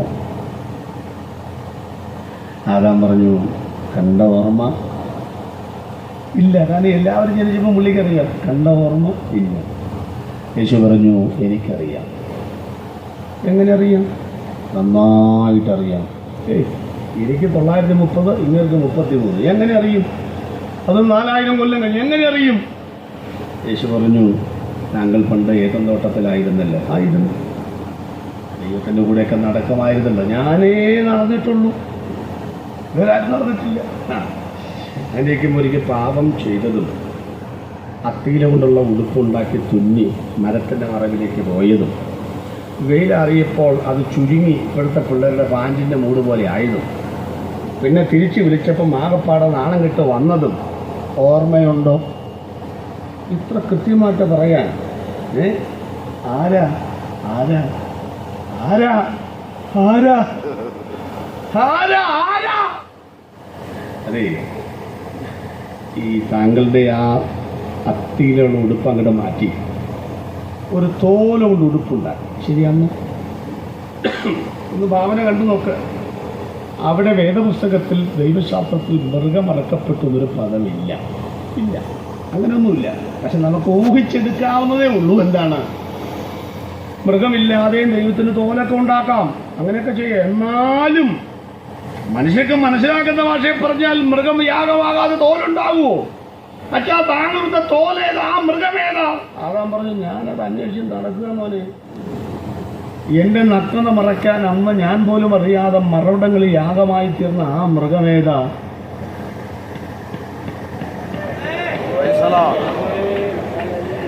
ഞെട്ടിത്തരിച്ചു നിൽക്കുമ്പോൾ വെട്ടിത്തിരിഞ്ഞ് അവിടെ സ്തംഭിച്ച് നിൽക്കട്ടെ, അടുത്ത വൈസ് പ്രസിഡന്റ് എടുത്തോട്ടെ.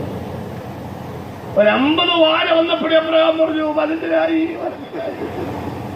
മനസ്സിലായി. എന്ത് മനസ്സിലായി? അന്ന് മോറിയ മലയിൽ ഞാൻ കത്തിയെടുക്കുന്ന സമയത്ത് അബ്രഹാമേ അബ്രഹാമേ ബാലന്റെ മേൽ കൈവെക്കരുന്ന് പറഞ്ഞ് ഞാൻ തിരിഞ്ഞു നോക്കിയപ്പോൾ കൊമ്പ് കാട്ടിൽ കുരുങ്ങി കിടന്ന ആ കോലാട്ട് കൊച്ചനല്ലേ ഈ നിൽക്കുന്നത്?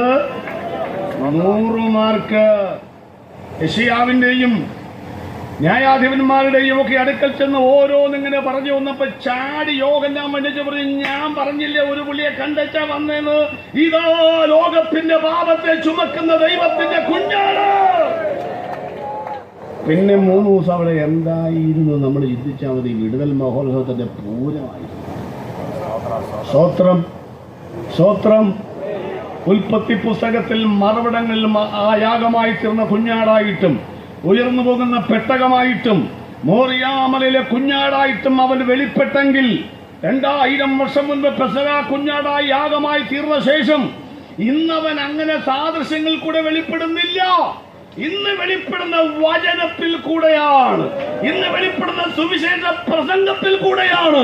അതുകൊണ്ട് മേലുകാവ് മറ്റും ദേശനിവാസികളെ, യേശുവിനെ അവതരിപ്പിക്കുവാൻ വേറെ മാർഗമില്ല.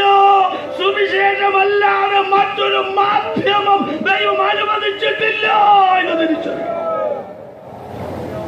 ദൈവം പണ്ട് ഭാഗമായി വിവിധമായി. അതുകൊണ്ട് സ്വർഗത്തിലേക്ക് യേശു പറഞ്ഞു, പ്രവചനങ്ങൾ നിവർത്തിയായി. കരങ്ങൾ ഉയർത്തൊരു സ്തോത്രം പറഞ്ഞാൽ.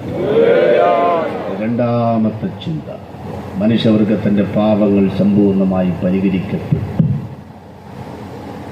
അത് നമ്മളോട് പറയുന്ന കേട്ടോ, നമ്മുടെ നാട്ടുകാരോട് ശ്രദ്ധിച്ചോളൂ. പഴയ നിയമത്തിൽ പാപപരിഹാരം ഉണ്ടായിരുന്നു, പക്ഷെ എന്തല്ല, സമ്പൂർണമല്ല. തന്നെയല്ല, ആളുകൾക്ക് അത് പാപബോധവുമില്ല. എബ്രായം 10:1 ഒന്ന് വായിച്ചോളൂ. എബ്രായം 10.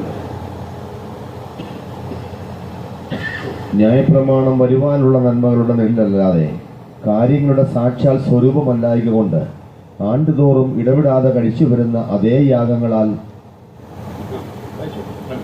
അടുത്തു വരുന്നവർക്ക് സൽഗുണപൂർത്തി വരുത്തുവാൻ ഒരു നാളും കഴിവുള്ളതല്ല. സുന്ദരമായ വാക്യം. ന്യായപ്രമാണം വരുവാനുള്ള നന്മകളുടെ നിഴലല്ലാതെ കാര്യങ്ങളുടെ സാക്ഷാൽ സ്വരൂപമല്ലാത്തത് കൊണ്ട് ആണ്ടുതോറും ഇടപെടാതെ കഴിച്ചു വരുന്ന അതേ യാഗങ്ങളാൽ അടുത്ത് വരുന്നവർക്ക് സൽഗുണപൂർത്തി വരുത്തുവാൻ ഒരു നാളും കഴിവുള്ളതല്ല. എന്തെങ്കിലും മനസ്സിലായോ? എനിക്കൊന്നും മനസ്സിലായില്ല. അതുകൊണ്ട് ഒന്ന് വ്യാഖ്യാനിച്ചു പോവാണ്. ശ്രദ്ധിച്ചിരിക്കണം. പാപപരിഹാരത്തെക്കുറിച്ചാണ് പറയുന്നത്. ന്യായപ്രമാണം എന്ന് പറഞ്ഞാൽ എന്താ? ന്യായമായ പ്രമാണം. പഴയത് വരുവാനുള്ള നന്മയുടെ അതാരാ? ക്രിസ്തു. നസ്രയത്തിൻ്റെ വല്ല നന്മയും വരുമോ? അപ്പോൾ ഓക്കെ. ന്യായപ്രമാണം പറയുന്നു, വരാനുള്ള നന്മ പുതിയ. ഈ പുതിയ നിയമത്തിൻ്റെ നിഴലായിരുന്നു പഴയ നിയമം, അല്ലാതെ കാര്യങ്ങളുടെ സാക്ഷാൽ സ്വരൂപമല്ല അത്. നിഴലിൻ്റെ പ്രത്യേകത എന്താ? ഉടമസ്ഥനില്ലെങ്കിൽ പിന്നെ നിഴലില്ല. അത്യുന്നതിൻ്റെ മറവാണ് നമ്മൾ രക്ഷിച്ചത്. അല്ലെങ്കിൽ നമ്മൾ കോവിഡ് വന്നപ്പോൾ നമ്മൾ മാസ്ക് ഇട്ടു, റൂട്ട് മാപ്പ് അന്വേഷിച്ചു, ഒക്കെ ചെയ്തു. പിന്നെന്താ സാനിറ്റൈസർ. എൻ്റെ പൊന്നിച്ച് എൻ്റെ രണ്ടാമത്തെ മോളുടെ കല്യാണം കോവിഡ് സമയത്ത് ആളുകളെ കൂട്ടാൻ നിർവാഹമില്ല. ഞാൻ പകലിൽ 300 പേര് നമ്മളെ ബന്ധുക്കൂസാരെ വിളിച്ചു, രാത്രി നാട്ടുകാരെ വിളിച്ചു, രണ്ട് ഗ്രൂപ്പായിട്ട് നടത്തിയത് ആളുകളെ എണ്ണം ശരിയാക്കാൻ വേണ്ടി. രസകരമായ കാര്യം കേൾക്കണം. പകൽ വന്നത് മൊത്തം ബന്ധുക്കൂസുകാരാണ്. ഞാൻ കുറേ സാനിറ്റൈസർ കിട്ടും മേടിച്ചു വെച്ചു. എല്ലാവരും കഴിഞ്ഞത് അടിക്കുന്ന കണ്ടായിരുന്നു. കല്യാണം കഴിഞ്ഞപ്പോൾ ഒറ്റ കുപ്പി കാണാനില്ല. കിട്ടിയവൻ കാരണപ്പെട്ടുണ്ട്. ഏതായാലും വൈകുന്നേരം നാട്ടുകാർക്ക് രക്ഷിക്കപ്പെടാത്തവർക്ക് അവർക്ക് വേണ്ടി ഇപ്പോൾ രണ്ടാമത് പോയി താൻ്റെ കുപ്പി മേടിച്ചു വെച്ചാൽ അവർ വന്നു. അവരും അടിക്കുന്ന കണ്ടായിരുന്നു. പക്ഷേ എല്ലാ കുപ്പി ബാലൻസ് അവിടെ ഉണ്ട്. ആരെ നന്നാകേണ്ടത് മനസ്സിലായവർക്കായി ദൈവത്തിന് പോകണം.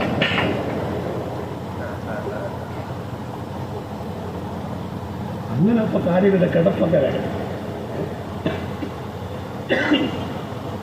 ഇതൊക്കെ ധരിച്ചത് കൊണ്ടാണോ നമ്മൾ ഇവിടെ ജീവിച്ചിരിക്കുന്നത്? ആണോ?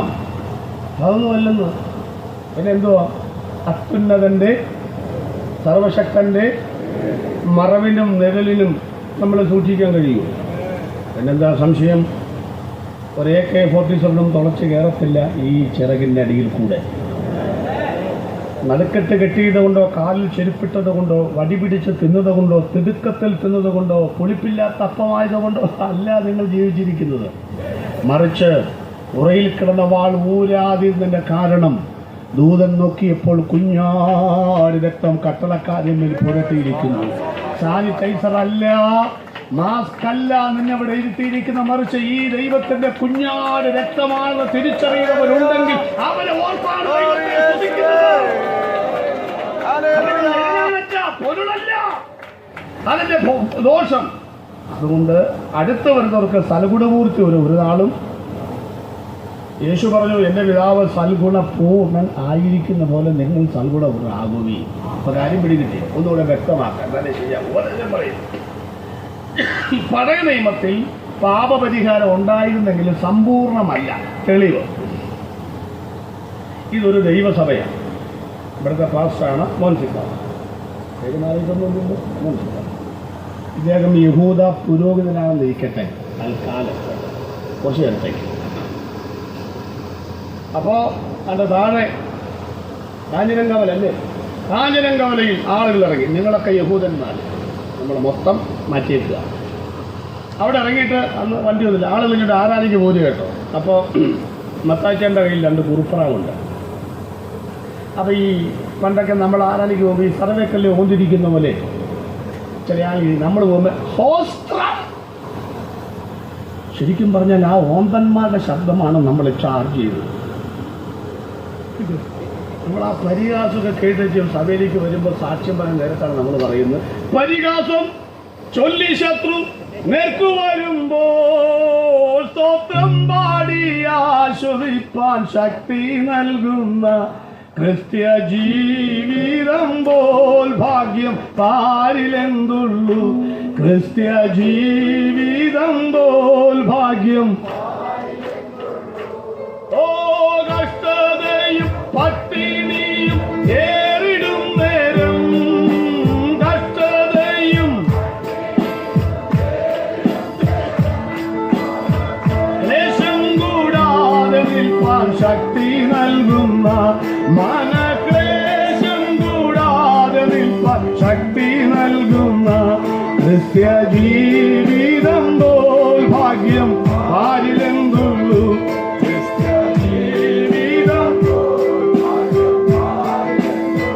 ഇപ്പൊ അങ്ങനെ വാഴാറില്ല. എന്താ കാര്യം? ഇപ്പൊ ആരും നടന്നു വരുന്നവരില്ല. അതുകൊണ്ട് ഓന്തന്മാരുമില്ല. നമ്മളെല്ലാം ഇപ്പൊ ഇന്നോവയ്ക്കകത്തും മാരുതിക്കാറിനകത്തൊക്കെയാണ് നമ്മൾ വരുന്നത് അല്ലേ. അത് കാരണം ഇപ്പം നമുക്ക് ഈ കൊടുത്തിരിക്കുന്ന സാരി ഒന്നും കാണിക്കാൻ മാർഗമില്ലാത്തതുകൊണ്ട് പാകം ചെയ്യാവുന്ന കാര്യം ഇച്ചിരി വൈകി വരിക എന്നുള്ളതാണ്. വൈകി വരുമ്പോൾ എല്ലാവരും അത് കാണും. അങ്ങനെയൊക്കെ നമ്മളിപ്പോൾ അഡ്ജസ്റ്റ് ചെയ്യുന്നത് സ്വന്തം. അപ്പോൾ ഇവരിങ്ങനെ വരുമ്പോൾ പറഞ്ഞു, മത്തായിച്ചേട്ടനോടല്ല കേട്ടോ. അത് പറഞ്ഞു, ഇന്ന് കുറുപ്രാവേ ഉള്ളോ എന്ന് പറഞ്ഞാൽ എന്താ? കുറ്റിവീടി വലിച്ചാൽ എന്ത് മതി? കുറുപ്രാവ്. വകുപ്പുണ്ട് ഓരോന്നിനും വകുപ്പ്. നമുക്കിപ്പോൾ കൊലപാതകം മോശം വകുപ്പറിയാമോ? ഇല്ല. കോടതി എന്താ വിധിക്കുന്നത്? IPC കുമ്പനാടല്ല, IPC ഇന്ത്യൻ പീനൽ കോഡ് ഇത്രാമത്തെ വകുപ്പ് അനുസരിച്ചാണ് ആളെ ശിക്ഷിക്കുന്നത്. തോന്നിയ പോലെ ശിക്ഷിക്കാൻ പറ്റിയല്ല. മനസ്സിലായോ? അപ്പോൾ ആൾക്കാർക്ക് അറിയാം, ഈ പള്ളി പോവുകയല്ലെങ്കിലും ഇതൊക്കെ അറിയാമല്ലോ ആളുകൾക്ക്. ഒക്കെ അറിയാം. പണ്ടൊരു കള്ളുടിയും പറഞ്ഞു, കള്ളുടിക്കാൻ വാക്യമുണ്ട്. കള്ളുടിയന്മാരെ കുറിച്ച് എവിടെ സന്ധ്യയെങ്കിൽ കരച്ചിൽ വന്ന് രാവാർത്ഥം ഉഷസ്സിനോ ആനന്ദഘോഷം വരുന്നു. സന്ധ്യയ്ക്ക് ഭയങ്കര ബഹളം, രാവിലെ സമാധാനം. വീഡിയോ നിൽക്കുന്ന ഉള്ളി പറഞ്ഞു, അവന്റെ മൂക്കിൽ നിന്ന് പുക പൊങ്ങി. അങ്ങനെ വാക്യമുണ്ട്. ശരിയോ? ഉണ്ട്, വാക്യമുണ്ട്. സകല കള്ളുടിയന്മാർക്ക് കാനാവിലെ കല്യാണത്തിൽ കർത്താവ് അവരുടെ വാറ്റുചാരായാക്കിയെന്നും പറഞ്ഞ് അവർ നടക്കുന്നു. അതെല്ലാവർക്കും അറിയാം. വേണ്ടാത്തൊക്കെ പഠിച്ചു വെച്ചേക്കുക. പണ്ടൊരു കള്ളുകൂടിയും പറഞ്ഞപ്പം ഞങ്ങളുടെ ടീമിലെ പുള്ളി പറഞ്ഞു, ചുമ്മാ വചനം അറിയാവോന്ന് അറിയാൻ വേണ്ടി കേട്ടില്ലെന്ന്. എന്തോ ഇത് കലാമിലെ കല്യാണ കർത്താവ് പച്ചവെള്ളം പിന്നെ മറ്റേ ആക്കിയില്ലേ? ഈ ഭാഷ ചോദിച്ചു, ആക്കിയോ? ആക്കി. ഏത് പുസ്തകത്തിൽ? അപ്പോൾ അറിയാമല്ല. ഏതത്തെ? ആദ്യമായി അറിയാമല്ല. ചേട്ടനോട് ഞാൻ 15 പ്രാവശ്യം ദിവസം വായിച്ചത് ഏത് പുസ്തകത്തിലാന്ന്? ഇല്ലേ. അതായോ അങ്ങനെ ഉണ്ടോന്ന്? ഇല്ലേ. ചേട്ടൻ മര്യാദയ്ക്ക് അങ്ങനെ ഉണ്ടോന്ന്? പുള്ളി പറയാ, ഇയാളിങ്ങനെ കീറന്തര ആക്കിയെങ്കിൽ ആക്കി, ഇല്ലെങ്കിൽ വിട്ടേക്കാൻ. പ്രശ്നത്തിനേക്കാൻ പുള്ളിക്ക് വല്ലതും അറിയത്തില്ല. ചുമ്മാ പറയാ നമ്മളെ കുറിച്ച് ഓരോന്നില്ല. അപ്പൊ പുള്ളി പറഞ്ഞു, എടാ ഞാൻ കുറുപ്രാവിനെയും കൊണ്ടെങ്കിലും പോകണ്ടല്ലോ. നീ പള്ളിയിൽ പോലും അച്ഛന് ജീവിക്കണ്ടേ? നിങ്ങൾക്ക് യഹൂദന്റെ അച്ഛന് ജീവിക്കണ്ടേ? അച്ഛൻ ജീവിക്കുന്ന സാധനം എന്തുവാ? ഇതിന്റെ ചിറകും മൂത്രപിണ്ഡം വവ കഴുത്ത് കാലൊക്കെ വെട്ടിക്കളഞ്ഞ് ഇതിന് യാഗപീഠത്തിലിട്ട് മേധസ് മുപ്പല്ലി കൊണ്ട് കുത്തിയെടുത്താണ് ഇങ്ങനെ ഭക്ഷണം കഴിക്കുന്നേ. അപ്പൊ ഈ യാഗവസ്തു ചെല്ലണ്ടേ? ഞാൻ കുറുപ്രാവിനെങ്കിലും പോകുന്നുണ്ടല്ലോ, നീ എൻ്റെ പുറകെ വരുന്ന അന്തപ്പനെ കണ്ടാലോ? എന്നാ പറ്റി? നീ കണ്ടോണ്ടിരിക്കുക. നോക്കുമ്പോൾ മെലികാവ് മറ്റേ പുള്ളി കോലാടിനെയും കൊണ്ടുവരുന്നു. അപ്പോൾ അത് പറഞ്ഞു, ചേട്ടാ ഇത് കുറ്റി വീഡിയോ വലിച്ച കേസല്ല, കുറ്റി മറിച്ചിട്ട കേസാണ്. ഇത് മറ്റേ കേസാണ്. അത് പറഞ്ഞു, ഇതിപ്പം ചേട്ടോ കഴിഞ്ഞ ആഴ്ചയിൽ ഇഷ്ടംപോലെ പണിയുണ്ടായിരുന്നു. അതുകൊണ്ട് ഇഷ്ടംപോലെ പണിയുണ്ടായതുകൊണ്ട് ഇഷ്ടംപോലെ കാശ് കിട്ടി. ഇഷ്ടംപോലെ കാശ് കിട്ടിയപ്പോൾ ഞാനൊരു പാപം ചെയ്തു. കൊല്ലം പിടി കിട്ടി നിങ്ങൾക്ക്. അന്നും ഇന്നും കാശുള്ളവരെ പാപം ചെയ്യാം കേട്ടോ. കാശുള്ള എന്തും കാണിക്കാം. ഈ നിയമവും ഈ ഉപദേശമൊക്കെ ആർക്കാ? അടിയങ്ങൾക്ക്, പാവപ്പെട്ടവർക്ക്, ഏഴയും പുഴുവും കൃമിയും തുരുമ്പും ചാക്കും പൊടിയും ആക്രക്കടലെ മുഴുവൻ സാധനമുണ്ട് നമ്മുടെ കൂട്ടത്തിൽ. നിയമമൊന്നും നമുക്ക് ബാധകമല്ലെന്നേ. സ്തോത്രം. നിയമം എല്ലാവർക്കും ബാധകമാകുന്നൊരു ഭരണം ഇവിടെ വരുമെന്ന്, മുഖപക്ഷം നോക്കാതെ വിധിക്കുന്ന ഒരു ജഡ്ജ്മെന്റ് ഇവിടെ വരുമെന്ന് 1000 വട്ടം മാണിപ്പടുള്ള കരം കൊണ്ട് മാടി വിളിച്ചിട്ടും സുവിശേഷത്തെ പുറങ്കാലം കൊണ്ട് തട്ടിക്കളയുന്ന സ്നേഹിത, നിന്റെ ജഡ്ജ്മെന്റ് തയ്യാറാക്കുന്ന ന്യായാധിപന്റെ ബലിഷ്ഠമായ കരമായും തൂലിക തുമ്പായും അവൻ ന്യായാധിപനായി വരുന്ന കാലം വിദൂരമല്ലെന്ന് ഇന്ന് രാത്രി തിരിച്ചറിയണം. പുള്ളി പറഞ്ഞു, നീ എൻ്റെ പുറകെ വരുന്നവനെ കാണണം. അതാരാ? അവൻ തൊടുപുഴ മാർക്കറ്റിൽ നിന്ന് ഒരു കാളയെ ലേലം ചെയ്ത് 2 ബംഗാളിയെ കൊണ്ട് ഉന്തി തള്ളി പള്ളിയിലോട്ട് വരിക. അവൻ്റെ ഭാവം എന്താണെന്ന് ആർക്കറിയാം. അവരെല്ലാം വന്നപ്പം അവരച്ഛനോട് പറഞ്ഞു, അച്ഛോ എന്തോ അവിടുന്ന് ഇങ്ങോട്ട് വരുന്നവർ കുറേ ആളുകൾ വഴിയിരിക്കുന്നുണ്ട്. അപ്പോൾ എനിക്കെന്നെ ചെയ്യാൻ പറ്റും? അതെന്നാന്ന് വെച്ചാൽ ഞങ്ങൾ കുടുംബത്തിൽ പിറന്ന ആൾക്കാരല്ല. ഞങ്ങളുടെ കയ്യിലിരിക്കുന്ന സാധനം കണ്ടുകൊണ്ട് ഞങ്ങൾ ചെയ്ത പാപം എന്നവർ കണ്ടുകൊണ്ടിരിക്കുകയാണ്. അതിപ്പോൾ ഞാനെന്ത് ചെയ്യാൻ പറ്റും? ഈ എന്തെങ്കിലും പരിഹാരം ഉണ്ടാക്കും. എന്ത് പരിഹാരം? പറഞ്ഞ് പുരോഹിതന്മാർ അവരുടെ പാപങ്ങൾക്ക് കൂട്ടാളികളായി. ജനത്തിൻ്റെ പാപങ്ങൾക്ക് ബോധം വരുത്തേണ്ടവരാണ് പുരോഹിതന്മാർ, അതുകൊണ്ട് കൂട്ടു നിൽക്കേണ്ടവരല്ല. അങ്ങനെ എന്ത് ചെയ്തു? ചുരുക്കത്തിൽ പള്ളിക്ക് ഇഷ്ടംപോലെ സ്ഥലം, സെൻറ്റക്ടർ നടത്താനുള്ള സ്ഥലമുണ്ട് അല്ലേ? അവർ പറഞ്ഞു, നമുക്ക് ഈ മൃഗങ്ങളെല്ലാം ഇവിടെ അടിക്കാം. അങ്ങനെ കുറുപ്രാവും അങ്ങനെയല്ല ഇവിടെ. അപ്പോൾ ആളുകളെ കാശ് കൊണ്ടാണ് വരുന്നത്. കാഞ്ഞിരങ്കാവിൽ നിന്ന് ഇങ്ങോട്ട് കാശ് കൊണ്ട് വരുന്നവനെ കണ്ടറിയാൻ പറ്റും, എത്ര കാശുണ്ടെന്ന് അറിയാൻ പറ്റും. ഞാൻ 25 കൊല്ലം 10 സഭയിൽ പാസ്സായി. എനിക്കറിയാൻ മേല നിങ്ങളുടെ കയ്യിൽ എത്ര കാശുണ്ടെന്ന്. ഇപ്പോഴും അറിയാൻ മേല നിങ്ങളുടെ കയ്യിൽ എത്ര കാശുണ്ടെന്ന്. എനിക്കറിയാൻ മേല. എന്താ കാര്യം? ഞാൻ എപ്പോൾ നോക്കുമ്പോഴും 10 പാത്രം കൊണ്ടുപോയി 10 എൻ്റെ പൊന്നെ, ഈ 10 മാറാൻ വേണ്ടി ഞങ്ങളൊക്കെ ഉപയോഗിച്ച് പ്രാർത്ഥിച്ചു. എവിടെ പോകാൻ? ശാസിച്ചിട്ടും പോകാത്തൊരു സാധനം. ഞങ്ങൾ ശാസിച്ചപ്പോൾ പോയതാരാന്നറിയാമോ? അന്തസ്സുള്ള കുടുംബത്തിൽ 2000 സ്ഥലം കിട്ടും. ആ കൂടപ്പുറപ്പായ 1000 കൂടെ പോയി. ഇപ്പോഴും ഈ പുള്ളി കിടന്ന് വിലസുക. 10 ഞാൻ കുറ്റം പറയത്തില്ല, ചിലത് 10 കുറ്റം പറയും. ഞാൻ 10 കുറ്റം പറയത്തില്ല. കാരണം ഈ 10 രൂപ എന്നെയൊക്കെ ഇവിടം വരെ എത്തിച്ചത്. 10 രൂപയ്ക്ക് ദൈവത്തിന് സ്തോത്രം. ഒരാൾ ചോദിച്ചു പറഞ്ഞു, പാസേ ഒരു ചായക്കാശ്, അതെന്നാ കുഴപ്പം? 10 രൂപ. അതെനിക്ക് മനസ്സിലായ ചായക്കാശാണ്. അതുകൊണ്ട് 10 രൂപ ഇടുന്ന ശ്രദ്ധയ്ക്ക് ചായക്ക് കാശ് കൂടി 12ആണ്. അതുകൊണ്ട് 10 രൂപ ഇടുന്നവർ 10 പ്ലസ് 2 കൂടെ ഇട്ട് വില നിലവാരം മനസ്സിലാക്കണമെന്ന സ്നേഹത്തോളം കേട്ടോ. പണ്ട് ഞാൻ അങ്കമാലിൽ കോട്ടയത്തിന് പോവുക, 85 രൂപ ചാർജ് ഉള്ളപ്പം. വിജയകരിപ്പം ഞാൻ പറഞ്ഞു കോട്ടയം, പുള്ളി പറഞ്ഞു 84. പേസ് പറഞ്ഞ പുള്ളി പറഞ്ഞു ഒത്തിരി 10 ഉണ്ടല്ലോ. ഞാൻ പറഞ്ഞുണ്ട്, എനിക്ക് തരാമോ? ഒത്തിരി ചില്ലറ കൊടുക്കാം. ഞാൻ ഒരു പുത്തങ്ങ് എടുത്തു കൊടുത്തു. പുള്ളി പറഞ്ഞു 38 ഉണ്ട്. ആയിക്കോട്ടെ. പുള്ളിയുടെ സീറ്റിലാണ് ഞാനിരിക്കുന്നത്. പുള്ളി ഇങ്ങനെ എല്ലാവർക്കും 2ഉം 5ഒക്കെ കൊടുത്ത് ഞാൻ പുള്ളി സീറ്റിരിക്കുന്ന കാരണം എനിക്കൊരു സന്തോഷം. പുള്ളി വിളിച്ചിട്ട് സൂചിക്കാൻ പറയാം. അങ്ങനല്ല, നമ്മൾ പ്രസന്റ് കാണല്ലോ. അങ്ങനെ പുള്ളി എല്ലാം കൊടുത്ത് വന്നിച്ചും പുള്ളി ഇരിക്കുന്നതിന് എന്നെ നോക്കിച്ച് പറയാം, പാസ്റ്ററാണല്ലേ എന്ന്. ഞാൻ എന്നിട്ടും വിട്ടുകൊടുത്തില്ല. നമ്മളിങ്ങനെ എല്ലാം മനുഷ്യരെ പിടിക്കുന്നവരാണല്ലോ. ഞാൻ പറഞ്ഞു, ആര് പറഞ്ഞ പാസ്റ്ററാണ്? ടീഷർട്ട് ആക്കിയിരിക്കുന്നത്. പുള്ളി പറഞ്ഞ പാസ്റ്റല്ലേ. ഞാൻ പറഞ്ഞു, ആര് പറഞ്ഞ പാസ്റ്റർ? നിങ്ങളോട് ആര് പറഞ്ഞു? പാസ്റ്റല്ലേ എന്ന് ആദ്യം പറ. പുള്ളി കണ്ണൂർ ഏരിയയിലെ വിശ്വാസിയാണ്, എനിക്കറിയാം. പാസ്റ്റല്ലെന്ന് ആദ്യം പറ. ഞാൻ പറഞ്ഞ എനിക്കാണെങ്കിൽ പറയാതിരിക്കാം. ഞാൻ പറഞ്ഞു അത് പാസ്റ്ററാണ്. അന്ന് അതാ പറ ആദ്യം. പുള്ളി അവിടെ അപ്പോഴും എൻ്റെ ഈ 10 പുള്ളി കണ്ടുപിടിച്ചെങ്ങനെയാണോ? ഞാൻ പറഞ്ഞു അന്ന് പറ, ഇനി ഞാൻ പാസ്സാണെന്ന് ഈ 10 കണ്ടിട്ടാണോ പറഞ്ഞത്? അല്ല പാസ്റ്റേ. അവിടെ സമാധാനം തിരികെ പറഞ്ഞുതരാം. കുറച്ച് പുള്ളി പറയാം, പാസ്റ്റേ നിങ്ങൾ പാസ്റ്റർമാരാണെന്നറിയാം, 10 കണ്ടത് കൊണ്ടല്ല. പിന്നെ അങ്ങനെ കണ്ടുപിടിച്ചു. പാസ്റ്റേ ഈ മുഷിഞ്ഞ 10ന്റെ നോട്ട് ഈ മെഡിക്കൽ കോളേജിൽ നിന്ന് പോസ്റ്റ്മോർട്ടം ചെയ്ത് വരുന്ന പോലെ തലങ്ങും വിലങ്ങും ഒട്ടിച്ചു വെച്ച സെല്ലൊക്കെ ഒട്ടിച്ച 10. പിന്നെ പുള്ളി ഭഗവത്ഗീതയുടെ വാക്യ പറഞ്ഞത്, മണ്ണിലിട്ടാൽ ലീക്കാത്ത, വെള്ളത്തിലിട്ടാൽ ഇതിനകത്ത് തീയിലിട്ടാൽ. ഞാൻ പറഞ്ഞു മതി. പുള്ളി പറയുക, അങ്ങനെയുള്ളവരെ കാണുമ്പോൾ മനസ്സിലാക്കാൻ 2 പേരുടെ കയ്യിലേ അത് ഉള്ളു വാസേ. അപ്പോഴും ഞാൻ വെച്ചാൽ നരകത്തിലേക്കാണെങ്കിലും കൂട്ടുണ്ടല്ലോ. മറ്റേ പുള്ളി ഞാൻ പറഞ്ഞു അതാരാ? 2 കൂട്ടര്, 1 പാസ്റ്റർമാർ, 2 ഭിക്ഷാടനം നടത്തുന്നത്. അതോടെ ഉള്ള ഡീസന്റ് സ്വോത്രം സ്വോത്രക്കാച്ചി എടുത്തു കഴിഞ്ഞു. ഇതെങ്ങാനും കേട്ടിട്ട് ഒന്നോടെ സ്വോത്രക്കാച്ചിയുടെ തോന്നുന്നുണ്ടെങ്കിൽ ബക്കറ്റോടെ വെച്ചേക്കാം. ചെക്ക് എഴുതി വിട്ടേച്ച് വേണം പോവാൻ. ഒരു യോഗം കഴിയുമ്പം കടം ഉണ്ടാകരുത്. സ്വോത്രം.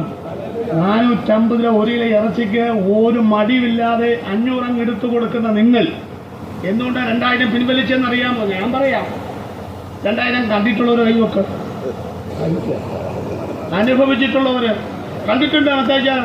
കണ്ടിട്ടുണ്ട്. അടുത്ത ചോദ്യം ശ്രദ്ധിച്ചോളണം. 2000 സ്വോത്രക്കാഴ്ച പാത്രത്തിലിട്ടൊരു കൈവക്ക്. കണ്ടോ? ചുമ്മാതല്ല പിൻവലിച്ചത്. കണ്ടോ? നിങ്ങൾക്ക് തന്നാലും ഇരിക്കുന്ന ദൈവത്തത്തിനാ കഷ്ടപ്പാട് പിൻവലിച്ചല്ല. മനസ്സിലായോ? നമ്മൾ പറയും കർത്താവ് എനിക്ക് വൻ കാര്യങ്ങൾ ചെയ്തു, പക്ഷെ വലുത് കിട്ടിയപ്പോൾ ഇട്ടില്ല. അത് തിരിച്ചുപോയി. എൻ്റെ ദൈവമക്കളെ കൊടുക്കണം. എന്ത് കൊടുക്കണം? വന്ന് ഇരുന്ന് കൊടുക്കണം എന്നല്ല ഈ പറഞ്ഞത്. സ്വോത്രം.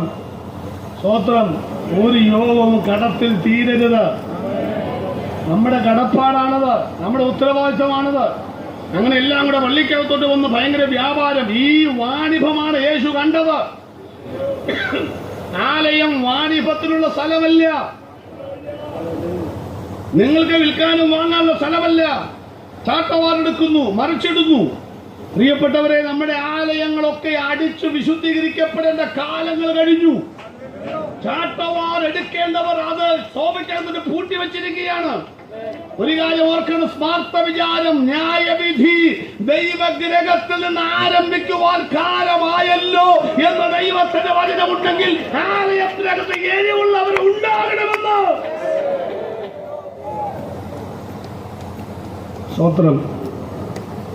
മത്തായിച്ചന് വേണ്ടി പുരോഹിതൻ പ്രാർത്ഥിക്കുകയാണ് കേട്ടോ. 2 പ്രാർത്ഥന. 1, ദൈവമേ ഇവൻ കൊണ്ടുവന്ന യാഗവസ്തുവിൻ്റെ പാപം കൊണ്ട് ഇവൻ്റെ കുറ്റുവീടിൻ്റെ പാപങ്ങൾ ക്ഷമിച്ചു കൊടുക്കണമേ. 1. 2, സാറേ ഇവൻ അടുത്ത ആഴ്ച വരുമ്പം ഈ എന്നെ കൊണ്ട് പണിയെടുപ്പിക്കാതെ ഇച്ചിരി വലുതിനെ കൊണ്ടുവരാൻ സഹായിക്കണമേ. അങ്ങനെയാണ് പാപബോധമില്ലാത്തത്. ചെയ്തുകൊണ്ടിരിക്കുകയാണ്. പാപബോധമില്ല, പഴയമത്തിൽ പാപബോധമില്ല. ന്യായപ്രമാണത്തിന് മറ്റൊരു പ്രശ്നം എന്താ? ഒന്നിൽ തെറ്റിയാൽ മൊത്തം തെറ്റും. അത് പിന്നെ എപ്പോഴും അവിടെ കിടക്കും. താമ്പും കോണിയും കളിക്കുന്നില്ല. ഒരു ഗോളം കൂടി കഴിഞ്ഞാൽ നമ്മൾ ജയിച്ചു. പക്ഷെ അവിടെ ആരിയിരിക്കുന്നത്? അത് വിഴുങ്ങി പിന്നെ താഴേന്ന് വേണം തുടങ്ങാൻ. ഇത് എപ്പോൾ രക്ഷപ്പെടും? ഉദാഹരണം പറയാം. ഉദാഹരണം വിജയിക്കുന്നു. നിങ്ങൾക്ക് ഗൾഫിൽ പോകണം. എൻ്റെ ഭാഷയോട് ഖത്തറിലേക്ക് ഒന്ന് പോയിട്ട് പോവാം. എവിടാ ഖത്തർ? അപ്പുറത്തെ കിടക്കുക. പാസ്പോർട്ട്, വിസ, ആധാർ, തിരിച്ചൽ കാർഡ് ഒക്കെ എടുത്തോളണം. ഇതൊക്കെ സർക്കാർ കൊണ്ടുവന്നിരിക്കും. എന്താ കാര്യം? നമ്മുടെ ഈ പൊങ്ങച്ചൊക്കെ മാറ്റാനാണ് ഇതൊക്കെ. അത് മനസ്സിലായോ? നിങ്ങളിങ്ങനെ വലിയ ഗമയിലൊക്കെ ഇരിക്കുമ്പം, അങ്ങനെ വലിയ കുട്ടിയൊക്കെ ഇട്ടടിച്ചതിൻ്റെ ഭംഗിയൊക്കെ നിൽക്കുമ്പം നിങ്ങൾ ആരാണെന്നറിയാൻ തിരിച്ചൽ കാർഡ് എടുത്തു നോക്കണം. അപ്പം മനസ്സിലായി ഇതാണ് ഞാൻ. ഇല്ല, ഇനി ഒന്നുകൂടെ ക്ലാരിഫിക്കേഷന് വേണ്ടി ഇതല്ല, ഒന്നുകൂടെ ക്ലിയർ ആയിട്ട് ഞാൻ ആരാകും, ചത്തു കഴിഞ്ഞാൽ ആരാകും എന്നറിയാൻ ആധാർ എടുത്തു നോക്കണം. ഒരു കരിവീട്ടി എനിക്കൊരു സാധനം ഇതിൻ്റെ ഇടയിലാണ് നമ്മളിങ്ങനെ കുട്ടിക്കിട്ടടിച്ച് കിട്ടുന്നത്. ഇതുപോലത്തെ പുള്ളി ഇതുപോലെയാകും. ഇതൊക്കെ സർക്കാരിൽ നിന്ന് മുന്നറിയിപ്പുകളാണ് കിട്ടുന്നത്. ദൈവമക്കളെ ഒരു കാര്യം ഓർത്തോളം കൊണ്ടുവന്ന് രാത്രി നിങ്ങളുടെ പാസ്പോർട്ട് കൂടെ ഇരുന്ന് ഖത്തർ ചെയ്ത വിസ മെസ്സേജ് വരണം. പിന്നെ അവിടെ ചെല്ലുമ്പോൾ വേറെ ടിക്കറ്റ് എടുക്കണം. അവിടെ ചെല്ലുമ്പോൾ ചോദ്യം എന്നോടും ചോദിച്ചു, പല രാജ്യത്തും പോകും ചോദിച്ചു, എന്തിനാണ് പോകുന്നത്? ഇവരാണെങ്കിൽ എനിക്ക് അവിടെ നിന്ന് ഗവൺമെൻറ്റിൻ്റെ വിഷയമാണ്. അപ്പോൾ എന്നോട് കൊച്ചു ചോദിക്കുക, നിങ്ങൾക്ക് തന്നെ ജോലി? ഞാൻ പറഞ്ഞു എനിക്ക് ജോലിയൊന്നുമില്ല, ഇത് സർക്കാരിൻ്റെ വിഷയമാണല്ലോ. ഞാൻ പറഞ്ഞു സർക്കാരിൻ്റെ വിഷയമാണെന്ന് ചോദിക്കും. നിങ്ങൾ അവിടെ എന്തെങ്കിലും പണിയുണ്ടോ? ഒരു പണിയില്ല. എന്തിനു പോയി? ഞാൻ പറഞ്ഞു കൂട്ടുകാരെ കാണാൻ പോകണം. അപ്പോൾ അവസാനത്ത് സർക്കാർ അടിച്ചു മറിച്ചു പോകാൻ വരാൻ പറ്റത്തില്ല. ഈ പാട് വല്ലോണ്ട്, ഇത്തരം ബുദ്ധിമുട്ട് വല്ലോണ്ട് ഏതൊരു രാജ്യത്ത് ചെല്ലുമ്പോഴും പിന്നെ ആൾക്കാരുടെ ചോദ്യങ്ങൾ ഉരുകിപ്പോകുക. നിങ്ങളെന്തിനാണ് ഈ പാടുപെടുന്നത്? നേരെ എറണാകുളത്തോട്ട് ചെല്ലും. കടൽ ഇല്ലേ, അതിനപ്പുറത്താണ് ഖത്തർ. അവിടെയാണ് ഈ UAE-യും ദുബായും ഒക്കെ കിടക്കുന്നത്. അവിടെയാണ്. അപ്പം ഞാൻ എളുപ്പ വഴി പറഞ്ഞു തരാം. ചാടുക, നീന്തുക, പോവുക. രണ്ട് കുസൃതി ചോദ്യം ചോദിക്കാൻ പോവാണ്. ഉത്തരം മനസ്സിൽ കണ്ടോണം. ഒന്ന്, നീന്തിയാൽ ചെല്ലുകയില്ലേ? ഉത്തരം നീന്തിയാൽ ചെല്ലും. നീന്തിയാൽ ചെല്ലുകയില്ലേ? നീന്തിയാൽ ചെല്ലും. രണ്ടാമത്തെ ചോദ്യം, അങ്ങനെ ആരെങ്കിലും നീന്തി അവിടെ ചെന്നിട്ടുണ്ടോ? അതാ ന്യായപ്രമാണം. മനസ്സിലായി?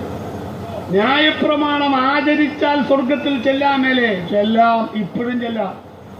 സുവിശേഷം എത്താത്ത സ്ഥലത്ത് ന്യായപ്രമാണത്തിൽ ഉള്ളത് ജാതികൾ സ്വഭാവം കൊണ്ട് ചെയ്യുമ്പോൾ അവർക്ക് തന്നെ ന്യായപ്രമാണമാകുന്നു. റോമാലേഖനത്തിലുണ്ട്. ഇപ്പൊ ന്യായപ്രമാണം ആചരിച്ചാൽ സ്വർഗത്തിൽ ചെല്ലാമേലേ? ചെല്ലാം. അടുത്ത ചോദ്യം, അങ്ങനെ ആരെങ്കിലും ന്യായപ്രമാണം കൃത്യമായി ആചരിച്ച് സ്വർഗത്തിൽ ചെന്നിട്ടുണ്ടോ? അപ്പൊ പ്രമാണിക്കാൻ പറ്റാത്ത പ്രമാണമാണ് ഈ കൊടുത്ത് ആന്നു. 36 കുറവുണ്ട് ന്യായപ്രമാണത്തിന്. ആ 36 കുറവ് രേഖപ്പെടുത്തിയ പുസ്തകമാണ് ഗലാത്യർക്ക് എഴുതിയ ലേഖനം. അപ്പൊ എന്തിനാ 36 കുറവുള്ള പുസ്തകം കൊടുത്തത്? അത് ഫസ്റ്റ് കോഴ്സാണ്. 5 സ്റ്റാറിൽ ചെല്ലുമ്പോൾ ആദ്യം ഓർഡർ ചെയ്യുന്ന സാധനമാണോ വരുന്നേ? അല്ല. ആണോ? അല്ല. നമ്മുടെ വൻകുടലും ചെറുകുടലും കൂട്ടിമുട്ടി വിശപ്പാരംഭിക്കുമ്പോൾ ഒരു പ്ലേറ്റ് വരും. പിന്നെ നമ്മൾ ആകപ്പാട് വിശന്നപ്പോൾ നാക്ക് പുറത്തോട്ട് വരുമ്പം തുടക്കാനുള്ള ടിഷ്യൂ വരും. അങ്ങനെ വരുന്നത്. പിന്നെ നമ്മൾ അടിയന്തരം കഴിയുമ്പോഴാണ് ആവി ഉറക്കുന്ന ഭക്ഷണമായിട്ട് പിടിച്ച് നിൽക്കാൻ വേണ്ടി ഫസ്റ്റ് കോഴ്സ് ചെയ്ത ഭക്ഷണങ്ങളുണ്ട്. അത് വ്യാപാരമല്ല, വെൽക്കം ഡ്രിങ്ക് പോലെയാണത്. യേശു വരുന്നവരെ പിടിച്ചു നിൽക്കാൻ ദൈവം കൊടുത്ത പ്രമാണമാണ് ന്യായപ്രമാണം. അതുകൊണ്ടാണ് ശിശുപാലകനായി ഭവിച്ചു എന്ന് പറഞ്ഞ അർത്ഥം എന്താ? നമ്മുടെ അംഗൻവാടിയിലേക്ക് ആയയുടെ കയ്യിൽ കൊച്ചിനെ കൊടുത്തു വിടുക. അവിടെ ചെന്നപ്പം ആയ നോക്കിയപ്പോൾ ചാക്ക് കണക്കിന് ഗോതമ്പിരിക്കുന്നു, കോഴിമുട്ടയിരിക്കുന്നു. അപ്പം ആയ ഞാൻ ഇവിടെ നിന്ന് പഠിക്കാൻ പോവുക. 4 മണിക്ക് മുട്ട കിട്ടുമോ? വീട്ടിൽ പോവാൻ മര്യാദയ്ക്ക്. സ്വത്രം അവിടെ ജോലി ചെയ്യുന്നവർക്ക് കാശ് കൊടുത്തിട്ടില്ല, പിന്നെയാണ് വെറുതെ ഇരിക്കുന്നത്. വീട്ടിൽ പോവും. അത് ന്യായപ്രമാണത്തിന് ഒക്കത്തില്ലെന്ന് ദൈവത്തിന് അറിയാം. നോട്ടീസ് അടിക്കുമ്പോൾ എൻ വീട് നാട്ടാബേൽ കാര്യപരിപാടിക്ക് മാറ്റം വരുത്തുവാൻ പ്രസിഡന്റിന് അധികാരമുണ്ടെന്നാണ് അതിൻ്റെ അർത്ഥം. ന്യായപ്രമാണം കൊടുത്തപ്പോൾ തന്നെ 36 സ്ഥലത്ത് എന്റെ ഇട്ടതിന്റെ കാരണം ഇതിന് പറ്റാത്തതൊരു പ്രമാണമാണെന്നും പറ്റുന്ന യേശു ലോകത്തിൽ വരുമെന്നും കണ്ട ദൈവം പിടിച്ചു നിൽക്കാൻ കൊടുത്ത സാധനമായ ന്യായപ്രമാണം. അതുകൊണ്ടാണ് ന്യായപ്രമാണത്തിന് കഴിയാഞ്ഞതിനെ സാധിപ്പിക്കേണ്ടതിന് ദൈവം തന്നെ കണ്ടുപിടിച്ച മാർഗമാണ് സ്വന്തം പുത്രനെ ലോകത്തിലേക്ക് അയച്ച് ജഡത്തിൽ ശിക്ഷ വിധിച്ച് അവൻ നിവർത്തീകരിച്ച വാക്കാണ് നിവൃത്തിയായി. 10:11 എബ്രായലേഖനം 10:11 വായിച്ചു. ഏത് പുരോഹിതനും ദിവസേന ശുശ്രൂഷിച്ചും യഹൂദന്റെ പുരോഹിതന്മാരെ കുറിച്ചാണ് പറയുന്നത്. ആ വായിക്കും. പാപങ്ങളെ പരിഹരിപ്പാൻ ഒരു നാളും കഴിയാത്ത അതേ യാഗങ്ങളെ കൂടെ കൂടെ കഴിച്ചു കൊണ്ടു നിർത്തുന്നു. വ്യാഖ്യാനിച്ചോട്ടെ. ഏത് പുരോഹിതനും പാപങ്ങളെ പരിഹരിപ്പാൻ കഴിയാത്ത അതേ യാഗങ്ങളെ കൂടെ കൂടെ കഴിച്ചും കൊണ്ട് നിൽക്കുന്നു. കഴിച്ചും കൊണ്ട് നിൽക്കുന്നു. കഴിച്ചും കൊണ്ട് നിൽക്കുന്നു. അപ്പൊ പറയുമ്പത്തിലെ പുരോഹിതന്മാരെന്താ നിൽക്കാൻ കാര്യം? ഇപ്പോഴും അവർ നിൽക്കുക. ഒരാളും ഇരിക്കാറില്ല. ശ്രദ്ധിച്ചിട്ടുണ്ടോ? ആലയങ്ങളിൽ പുരോഹിതന്മാർ ഇരിക്കുവോ? ഇല്ല. നമ്മുടെ ഭാഷമാർ നിൽക്കുവോ? ഇല്ല. അങ്ങനെ അവരിരിക്കത്തുമില്ല, നമ്മൾ നിൽക്കത്തുമില്ല. എന്നാ എന്റെ കാര്യം നല്ല മനസ്സിലായി. എന്താ വെച്ചാൽ ഇരിക്കാത്തത്? എങ്ങനെ ഇരിക്കാതെ? ഈ കാണായ ജനലക്ഷങ്ങളുടെ പാപങ്ങൾ എന്നോടല്ലേ പറയുന്നേ? അത് പലവിധമായ രീതികളിൽ പാപമേറ്റു പറഞ്ഞും കുമ്പസാരമായിട്ടും ഒക്കെ എന്നോട്. ഞാനും ദൈവത്തിനും മനുഷ്യർക്കും ഇടയിൽ നിൽക്കുന്ന മീഡിയേറ്ററാണ് ഞാൻ. ഇവരുടെ പ്രശ്നം പരിഹരിക്കാതെ ഞാൻ എങ്ങനെയാണ് സമാധാനത്തിനൊപ്പം ഇരിക്കുന്നത്? എനിക്കൊരു പണിയുണ്ട്. ഇപ്പോ ഈ യോഗത്തിൽ ആര് മാത്രമേ നിൽക്കുന്നുള്ളൂ? ഞാൻ മാത്രം. എന്നാ കാര്യം? ഒരു പണിയുണ്ട്. അതുകൊണ്ടാണ് ഒരു പണിയുണ്ട്. ആ പണിയാണ് നടന്നുകൊണ്ടിരിക്കുന്നത്. നിങ്ങളെല്ലാം ഇരിക്കുന്നത് നിങ്ങളുടെ പണി കഴിഞ്ഞു. അതുകൊണ്ട് കേട്ടോണ്ടിരുന്നതാണ്. അവർക്ക് ഇത് കഴിയുമ്പോൾ ഒരു പണിയും കൂടെ ഉണ്ട്. അല്ലെങ്കിൽ അവർ ചിലയിടത്തെല്ലാം വിടും. ഇത് പോകത്തില്ല. കണ്ടോ? നമ്മുടെ വാർഡ് മെമ്പർ പണി കഴിഞ്ഞ് അവർ പോയിരുന്നു. ആശംസ പണി കഴിഞ്ഞ് പോയിരുന്നു. ഞാനെന്നാത് എനിക്ക് പണിയുണ്ടെന്നേ. അപ്പൊ ഇവിടുത്തെ പുരോഹിതന്മാർ ആലയത്തിൽ നിൽക്കുന്നതിന്റെ കാരണം ജനത്തിന്റെ പാപങ്ങൾ പരിഹരിക്കപ്പെട്ടിട്ടില്ല. എന്നാൽ നമ്മുടെ മഹാപുരോഹിതന് ഇരിക്കുകയാണ്. അടുത്ത വാക്യം വായിക്കുമ്പോ യേശുവോ പാപങ്ങൾക്ക് വേണ്ടി ഏകയാഗം കഴിച്ചിട്ട് കൂടെ യാഗമില്ല, വർഷാന്തര യാഗമില്ല, മാസത്തിൽ യാഗമില്ല, ആണ്ടിൽ യാഗമില്ല, ഒറ്റ യാഗമായി ക്രൂശിൽ യാഗമായി തീർന്നിട്ട് എന്നേക്കും ദൈവത്തിന്റെ വലത്തുഭാഗത്ത് പോയി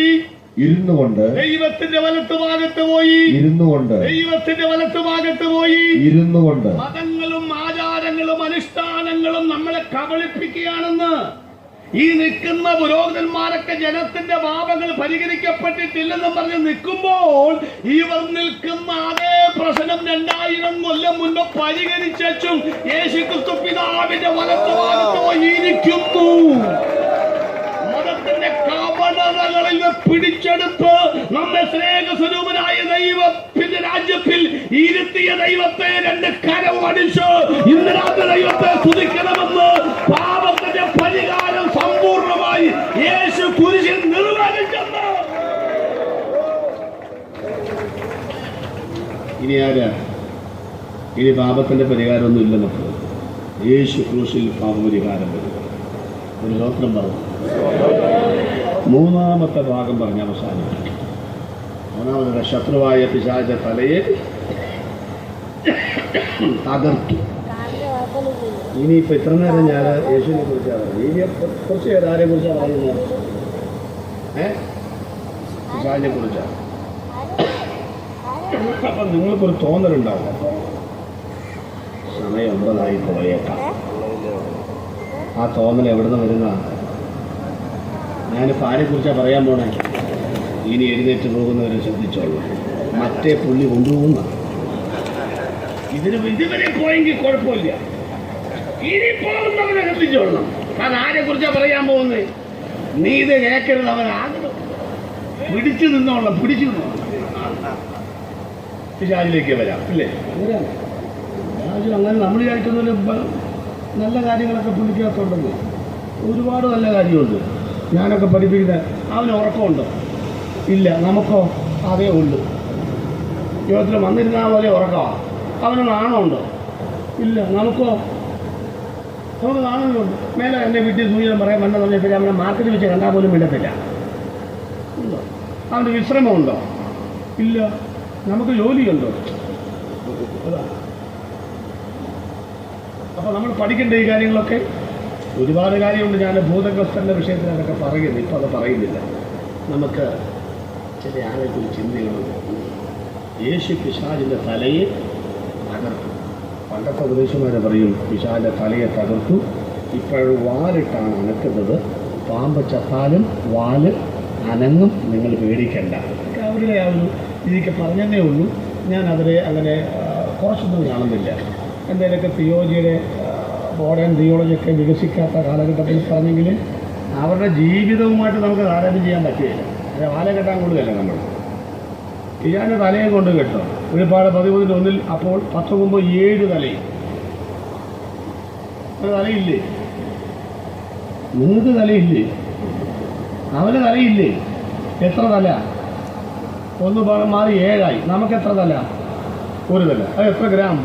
1349. അത് വർക്ക് ചെയ്യുന്നവരാര്? ആർക്കറിയാം? നമ്മുടെ 1 തല കൊണ്ട് അവന് ജയിക്കാൻ പറ്റും നിങ്ങൾക്ക് തോന്നുന്നുണ്ടോ? ഇങ്ങോട്ട് നോക്കുക. പെന്തിക്കോസ് ഇങ്ങോട്ട് നോക്കുക. നമ്മുടെ 1 തല കൊണ്ട് അവർ ജയിക്കാൻ തോന്നുന്നുണ്ടോ? നടക്കുന്ന കേസല്ല. അവരോട് യുദ്ധം ചെയ്യാൻ വചനം പറഞ്ഞിട്ടില്ല. എതിർത്ത് നിൽക്കാനേ പറഞ്ഞിട്ടുള്ളൂ. അപ്പം അവിടെ പോകും. ശ്രദ്ധിച്ചോളേ. നമ്മുടെ ആൾക്ക് ഒരു പണിയുണ്ട്. പക്ഷേ അതിനെ ശാസിക്കുന്നൊരു പ്രത്യേക പരിപാടി അല്ലേ? ശാസിക്കുന്നൊരു പ്രത്യേക സ്റ്റൈലിലാണ്. ശ്രദ്ധിച്ചിട്ടുണ്ടോ? പിശാചിനെ ഞങ്ങൾ ശാസിക്കുന്നു, ഭത്സിക്കുന്നു, അങ്ങനൊന്നും പറയാറില്ല. അതാ പറയുമ്പോൾ വയനാടൻ ചുരം കയറുന്ന പോലെ പറഞ്ഞു പറഞ്ഞു ഉറപ്പൊക്കെ മാറിയില്ലേ? അങ്ങനെ പറഞ്ഞോളാം. വെപ്പുപോലൊക്കെ തെറിച്ചു പോകുന്ന പോലെ പറഞ്ഞോളാം. അങ്ങനെ പറഞ്ഞോളാം. അങ്ങനെ പറഞ്ഞാലേ ഈ പുള്ളി പോകും. നമ്മുടെ ഒരു ആഗ്രഹിക്കും നമ്മളിങ്ങനെ ആറ്റി തുപ്പിയാൽ പുള്ളി പോകുന്ന. ഇത് ആരാ പഠിപ്പിക്കുന്നത് എനിക്കറിയാൻ മേല. നിങ്ങൾ നമ്മൾ തുപ്പിയാൽ പുള്ളി പോവുമോ? സത്യം പറഞ്ഞോട് നോക്കാം. ഇപ്പോൾ പോകാനൊക്കെ തോന്നും, വാച്ചൊക്കെ നോക്കാം. പിന്നെ നമ്മൾ തുപ്പിയാൽ പുള്ളി പോവുമോ? പോകുകയില്ല എന്നുള്ള തെളിവല്ല ഇപ്പോഴും തുപ്പിക്കൊണ്ടിരിക്കുന്നത്. രക്ഷിക്കപ്പെട്ട അന്ന് മുതലേ തുപ്പുന്നതാണ്. ഇതുവരെ തുപ്പിയ തുപ്പെല്ലാം 4.25 കിലോ ആ പുള്ളി ഇപ്പോഴും ഇവിടെ ഉണ്ട്. ചിലർ മറികടന്നു. അതുക്ക് മീതെ ചിലർ പറയും നിന്നെ ഈ പഞ്ചായത്തിൽ, നിന്നെ ഈ കോർപ്പറേഷനിൽ ഇതൊക്കെ എവിടെ നിന്ന് പഠിച്ചെന്ന് നമുക്കറിയില്ല. നിങ്ങൾ സിസ്റ്റം പറയാണ് വാർഡ് പഞ്ചായത്തൊക്കെ പറഞ്ഞ് നമുക്ക് മനസ്സിലാക്കാം. അവരതിൻ്റെ അധികാരിയാണ്. നമ്മൾ വെച്ച് പഞ്ചായത്തിൽ കണ്ടുപോകുന്നൊക്കെ പറഞ്ഞ ഈ നാട് ആരുടെയാണ്? സർവ്വലോകവും പുള്ളിയുടെ നാടാണ്. അതാ പുള്ളി കിടന്ന് വിലസുന്നു. നമ്മുടെ നാടവിടെ, നമ്മുടെ നാടവിടാന്ന് ആർക്കറിയാം. ഇവിടെ ഞാൻ വെറുമൊരു പരദേശി പോ, ഇവിടത്തെ പാർപ്പിടമോ വഴിയമ്പലം. ഇവിടെ ഞാൻ വെറുമൊരു പരദേശി പോ, ഇവിടത്തെ പാർപ്പിടമോ വഴിയമ്പലം. ഇവിടെ എനിക്കാരും തുണയില്ലെങ്കിലും, ഇവിടെ എനിക്കാരും തുണയില്ലെങ്കിലും, തുണയാകും യേശുവോടു ചേർന്നാൽ മതി. തുണയാകും യേശുവോടു ചേർന്നാൽ മതി. എനിക്കെന്റെ യേശുവിനെ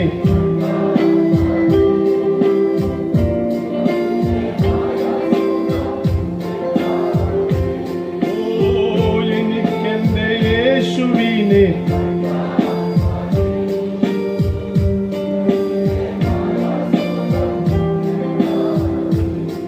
ഇത് നാട് പുള്ളിയുടെയാണ്. ഇവനെ പിടിച്ചു കെട്ടുന്ന ആരാന്നറിയാമോ? യേശുക്രിസ്തു വീണ്ടും വരുമ്പോൾ സഹസ്രാബ്ദ വാഴ്ച ആരംഭിക്കുന്നതിന് മുൻപ് ഇവനെ പിടിച്ചു കെട്ടി 1000 കൊല്ലത്തേക്ക് ചങ്ങലയിട്ട് പൂട്ടും. അന്നേരമാണ് പുള്ളി ഇവിടുന്ന് പോകുള്ളൂ. അതാദ്യം മനസ്സിലാക്കുക. ഇതാരും മിണ്ടുന്നില്ല. ഞാൻ ചോദിക്കുന്ന ആ പുള്ളി ഇവിടെ ഉണ്ടെങ്കിലല്ലേ നമുക്കൊരു ഇതുള്ളൂ.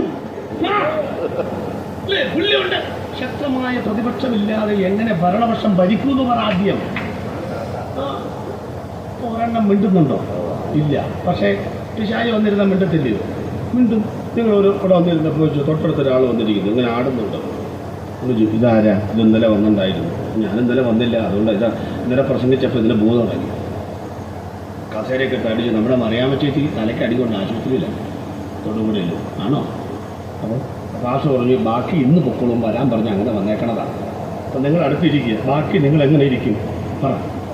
യോഗം തീരുന്നത് എങ്ങനെ ഇരിക്കും? സ്വത്രം സ്വത്രം സ്വത്രം ഇങ്ങനെയാണ്. ഇത് പോകാനല്ല, ഇങ്ങോട്ട് കയറാതിരിക്കാനാ. അപ്പൊ ആ പുള്ളി ഉണ്ടെങ്കിൽ നമ്മൾ സ്വത്രം നിർത്താതെ പറയും. യേശു ഉണ്ടായിട്ട് ആ സ്വത്രം പറയാ. അപ്പൊ പുള്ളി ഉണ്ടെങ്കിലേ നമുക്കൊരു ചാർജുള്ളൂ. നമ്മൾ പറഞ്ഞാൽ പുള്ളി പോകത്തില്ല മക്കളെ. പണ്ട് അങ്കമാലിക്കാരെല്ലാം കൂടെ ഞാനൊരു മീറ്റിംഗ് എന്ന് പറഞ്ഞു നമുക്ക് ഈ പിജാന്റെ മുനിസിപ്പാലിറ്റിയിൽ നിന്ന് ഓടിക്കണമെന്ന് വർഷങ്ങൾക്ക് മുമ്പായിട്ട്. ഞാനും പറഞ്ഞു ഞാനും കൂടെ. അതാണ് ഞാൻ ആ മുനിസിപ്പാലിറ്റി സമാധാനം കെട്ടിട്ടുണ്ട്. നമുക്ക് അത്ര വെളിവും ബോധം വന്നില്ല. അതെല്ലാം കൂടെ അങ്ങനെ ചവിട്ടി എന്നെ മുനിസിപ്പാലിറ്റി എന്ത് ചെയ്യുന്നു? ചവിട്ടി പുറത്താകും. ഒറ്റ ചവിട്ടി തൊട്ടടുത്ത് പോയി. തൊട്ടടുത്ത പഞ്ചായത്തിലേക്ക് പോകത്തുള്ളൂ. ഞാൻ ഒരാഴ്ച കഴിഞ്ഞപ്പോൾ എൻ്റെ കൊരട്ടിച്ചില്ല. കൊരട്ടി അടുത്ത പഞ്ചായത്ത്. അപ്പോൾ അവിടെ ഭാഷന്മാർ ഒരു പുതിയ ശുശ്രൂഷകൾ. ഞാൻ പറഞ്ഞു എന്തോ ഇവനെ കൊരട്ടി പഞ്ചായത്ത് ഓടിക്കണം. അപ്പോഴാണ് ഞാൻ കൺഫ്യൂഷനിലായത്. ഞാൻ ഇവനെ കഴിഞ്ഞയാഴ്ച അവിടുന്ന് ചവിട്ടി ഇങ്ങോട്ടാണ് വിട്ടിരിക്കുന്നത്.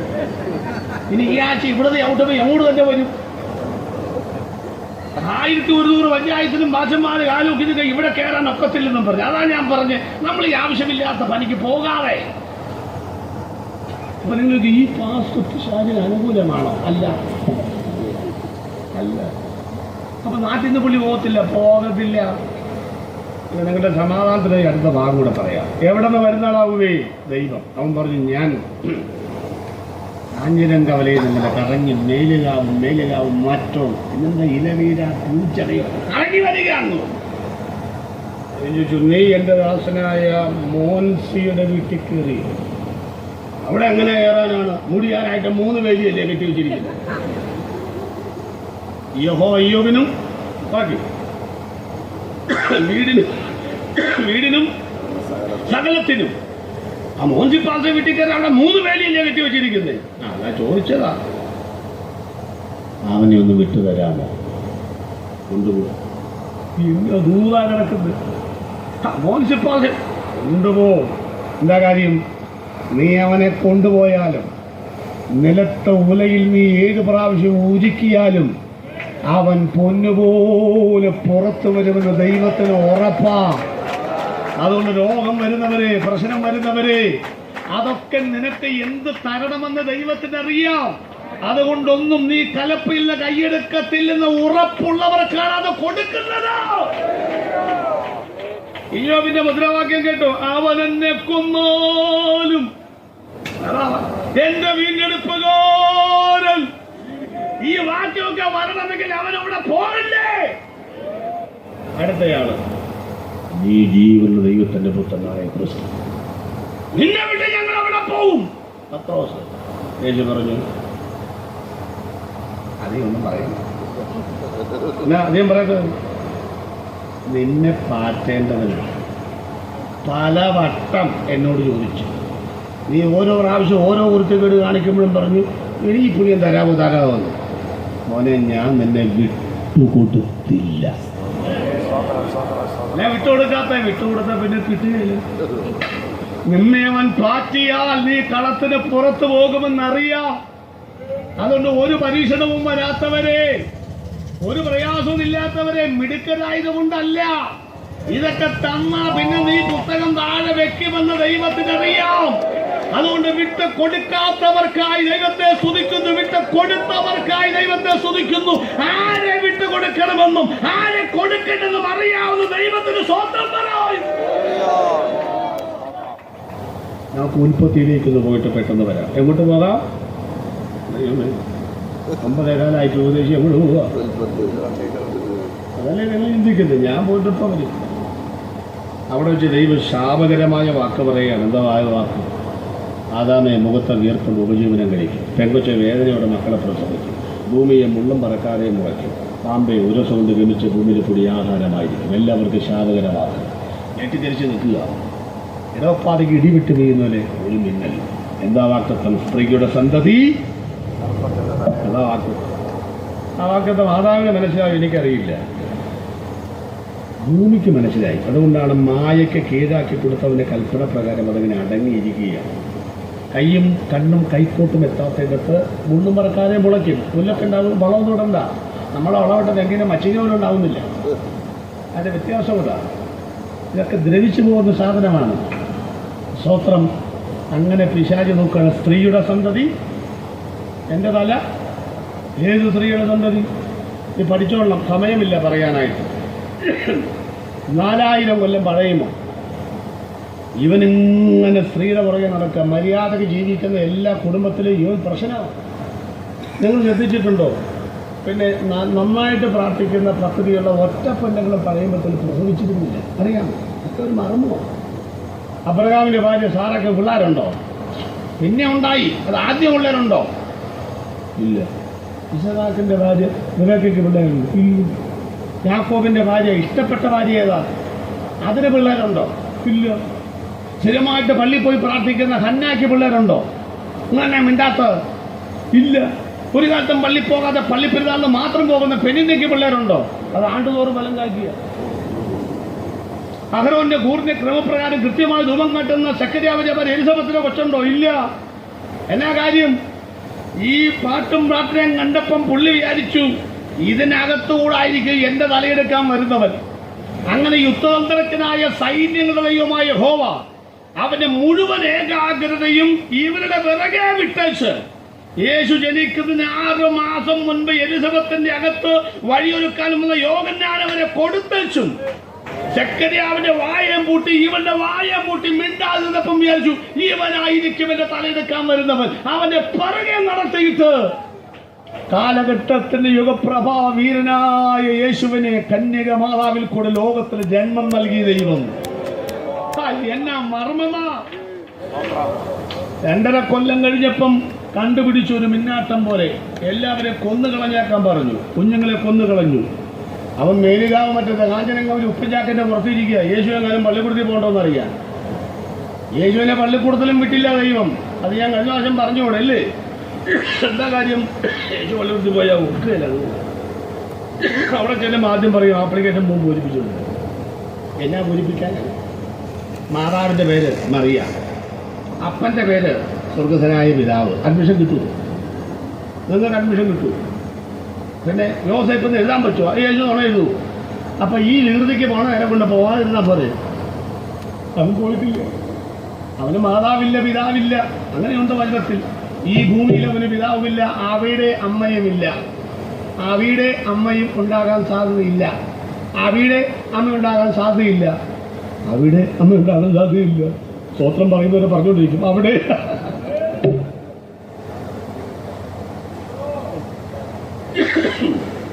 ഇനി ഒരു 12ാമത്തെ വയസ്സിൽ പള്ളിപ്പെരുന്നാളും മിന്നായം പോലെ കണ്ടു. പക്ഷേ അനൗൺസ്മെന്റ് മുടങ്ങി നസ്രത്തിൽ നിന്ന് വരുന്നു. അമ്മ മറിയ, അപ്പൻ യോസേഫ്, തോളച്ച മുടി കൊച്ചിനേക്കാൾ കണ്ടിരിക്കുകയാണ്. ആദ്യം 30ാമത്തെ വയസ്സിലെ വരവ് കണ്ടു. യോഹന്നാനിങ്ങനെ നിൽക്കുമ്പം പിശാച് നോക്കി, ഇവനാണ് എൻ്റെ തലയെടുക്കാൻ വരുന്നവനല്ലേ? ആത്മീയമായി കിടക്കുന്ന മുടി, പുരോഹിത വസ്ത്രത്തിന് പകരം അരയിൽ തോൽവാറ്, വെട്ടുക്കിളി. ഈ മരത്തിൽ നിന്നുണ്ടാകുന്നത് ഇത് കായാണ്, അത് തീറ്റ. പ്രസംഗിക്കാൻ വരുന്നവരുടെ എന്നാ പറയുന്നത്? സഹോദരി സഹോദരന്മാരെന്നാണോ വിളിക്കുന്നത്? നിങ്ങളെ പറ്റി അങ്ങനെ വെളിയിൽ വിളിച്ചാൽ നിങ്ങൾ യോഗത്തിന് വിടുന്നില്ലേ? ഞങ്ങൾ എന്നൊക്കെ പറഞ്ഞിട്ടാ വരുന്നത്? ഭയങ്കര പ്രസംഗം. അപ്പൊ പുള്ളി വെച്ചു ഇവനായിരിക്കും എൻ്റെ തലയെടുക്കുന്നത്. അപ്പൊ യോഹന്നാൻ പറയും, എന്റെ പിന്നാലെ ഒരുവൻ വരുന്നു, അവന്റെ ചെരുപ്പിന്റെ വാറടിപ്പാൻ ഞാൻ യോഗ്യനല്ല. അവൻ എന്നേക്കാൾ വലിയവൻ, വീശുമരം അവന്റെ കയ്യിലുണ്ട്. അവൻ കളത്ത മുറ്റം വെടിപ്പാക്കും, പതിരിക്കെടാത്ത തീയിലിട്ട് ചുട്ടുകളയും. ഓതുമ്പകൾ അതാണ് ഇവന്റെ പിന്നാലെ വരുന്നത്. നോക്കുമ്പോൾ യേശു വരുന്നു. യേശുവിനെ ഈ പുള്ളി കണ്ടതാ. പക്ഷെ യേശുവാണെന്ന് മനസ്സിലായില്ല. എന്റെ ഭാവനയാണ് കേട്ടോ. യേശു ഇങ്ങനെ രാവിലെ പോകുന്നതിന് ഒരു സഞ്ചി കൊണ്ട് പോകും, വൈകുന്നേരം വരും, പിന്നെയും പോകും. അവൻ വിചാരിച്ചു എന്നതാണ് ഈ സഞ്ചി കൊണ്ട് പോകുന്നത്? ചിലപ്പോൾ ന്യായപ്രമാണം പഠിക്കാൻ പോണതായിരിക്കും.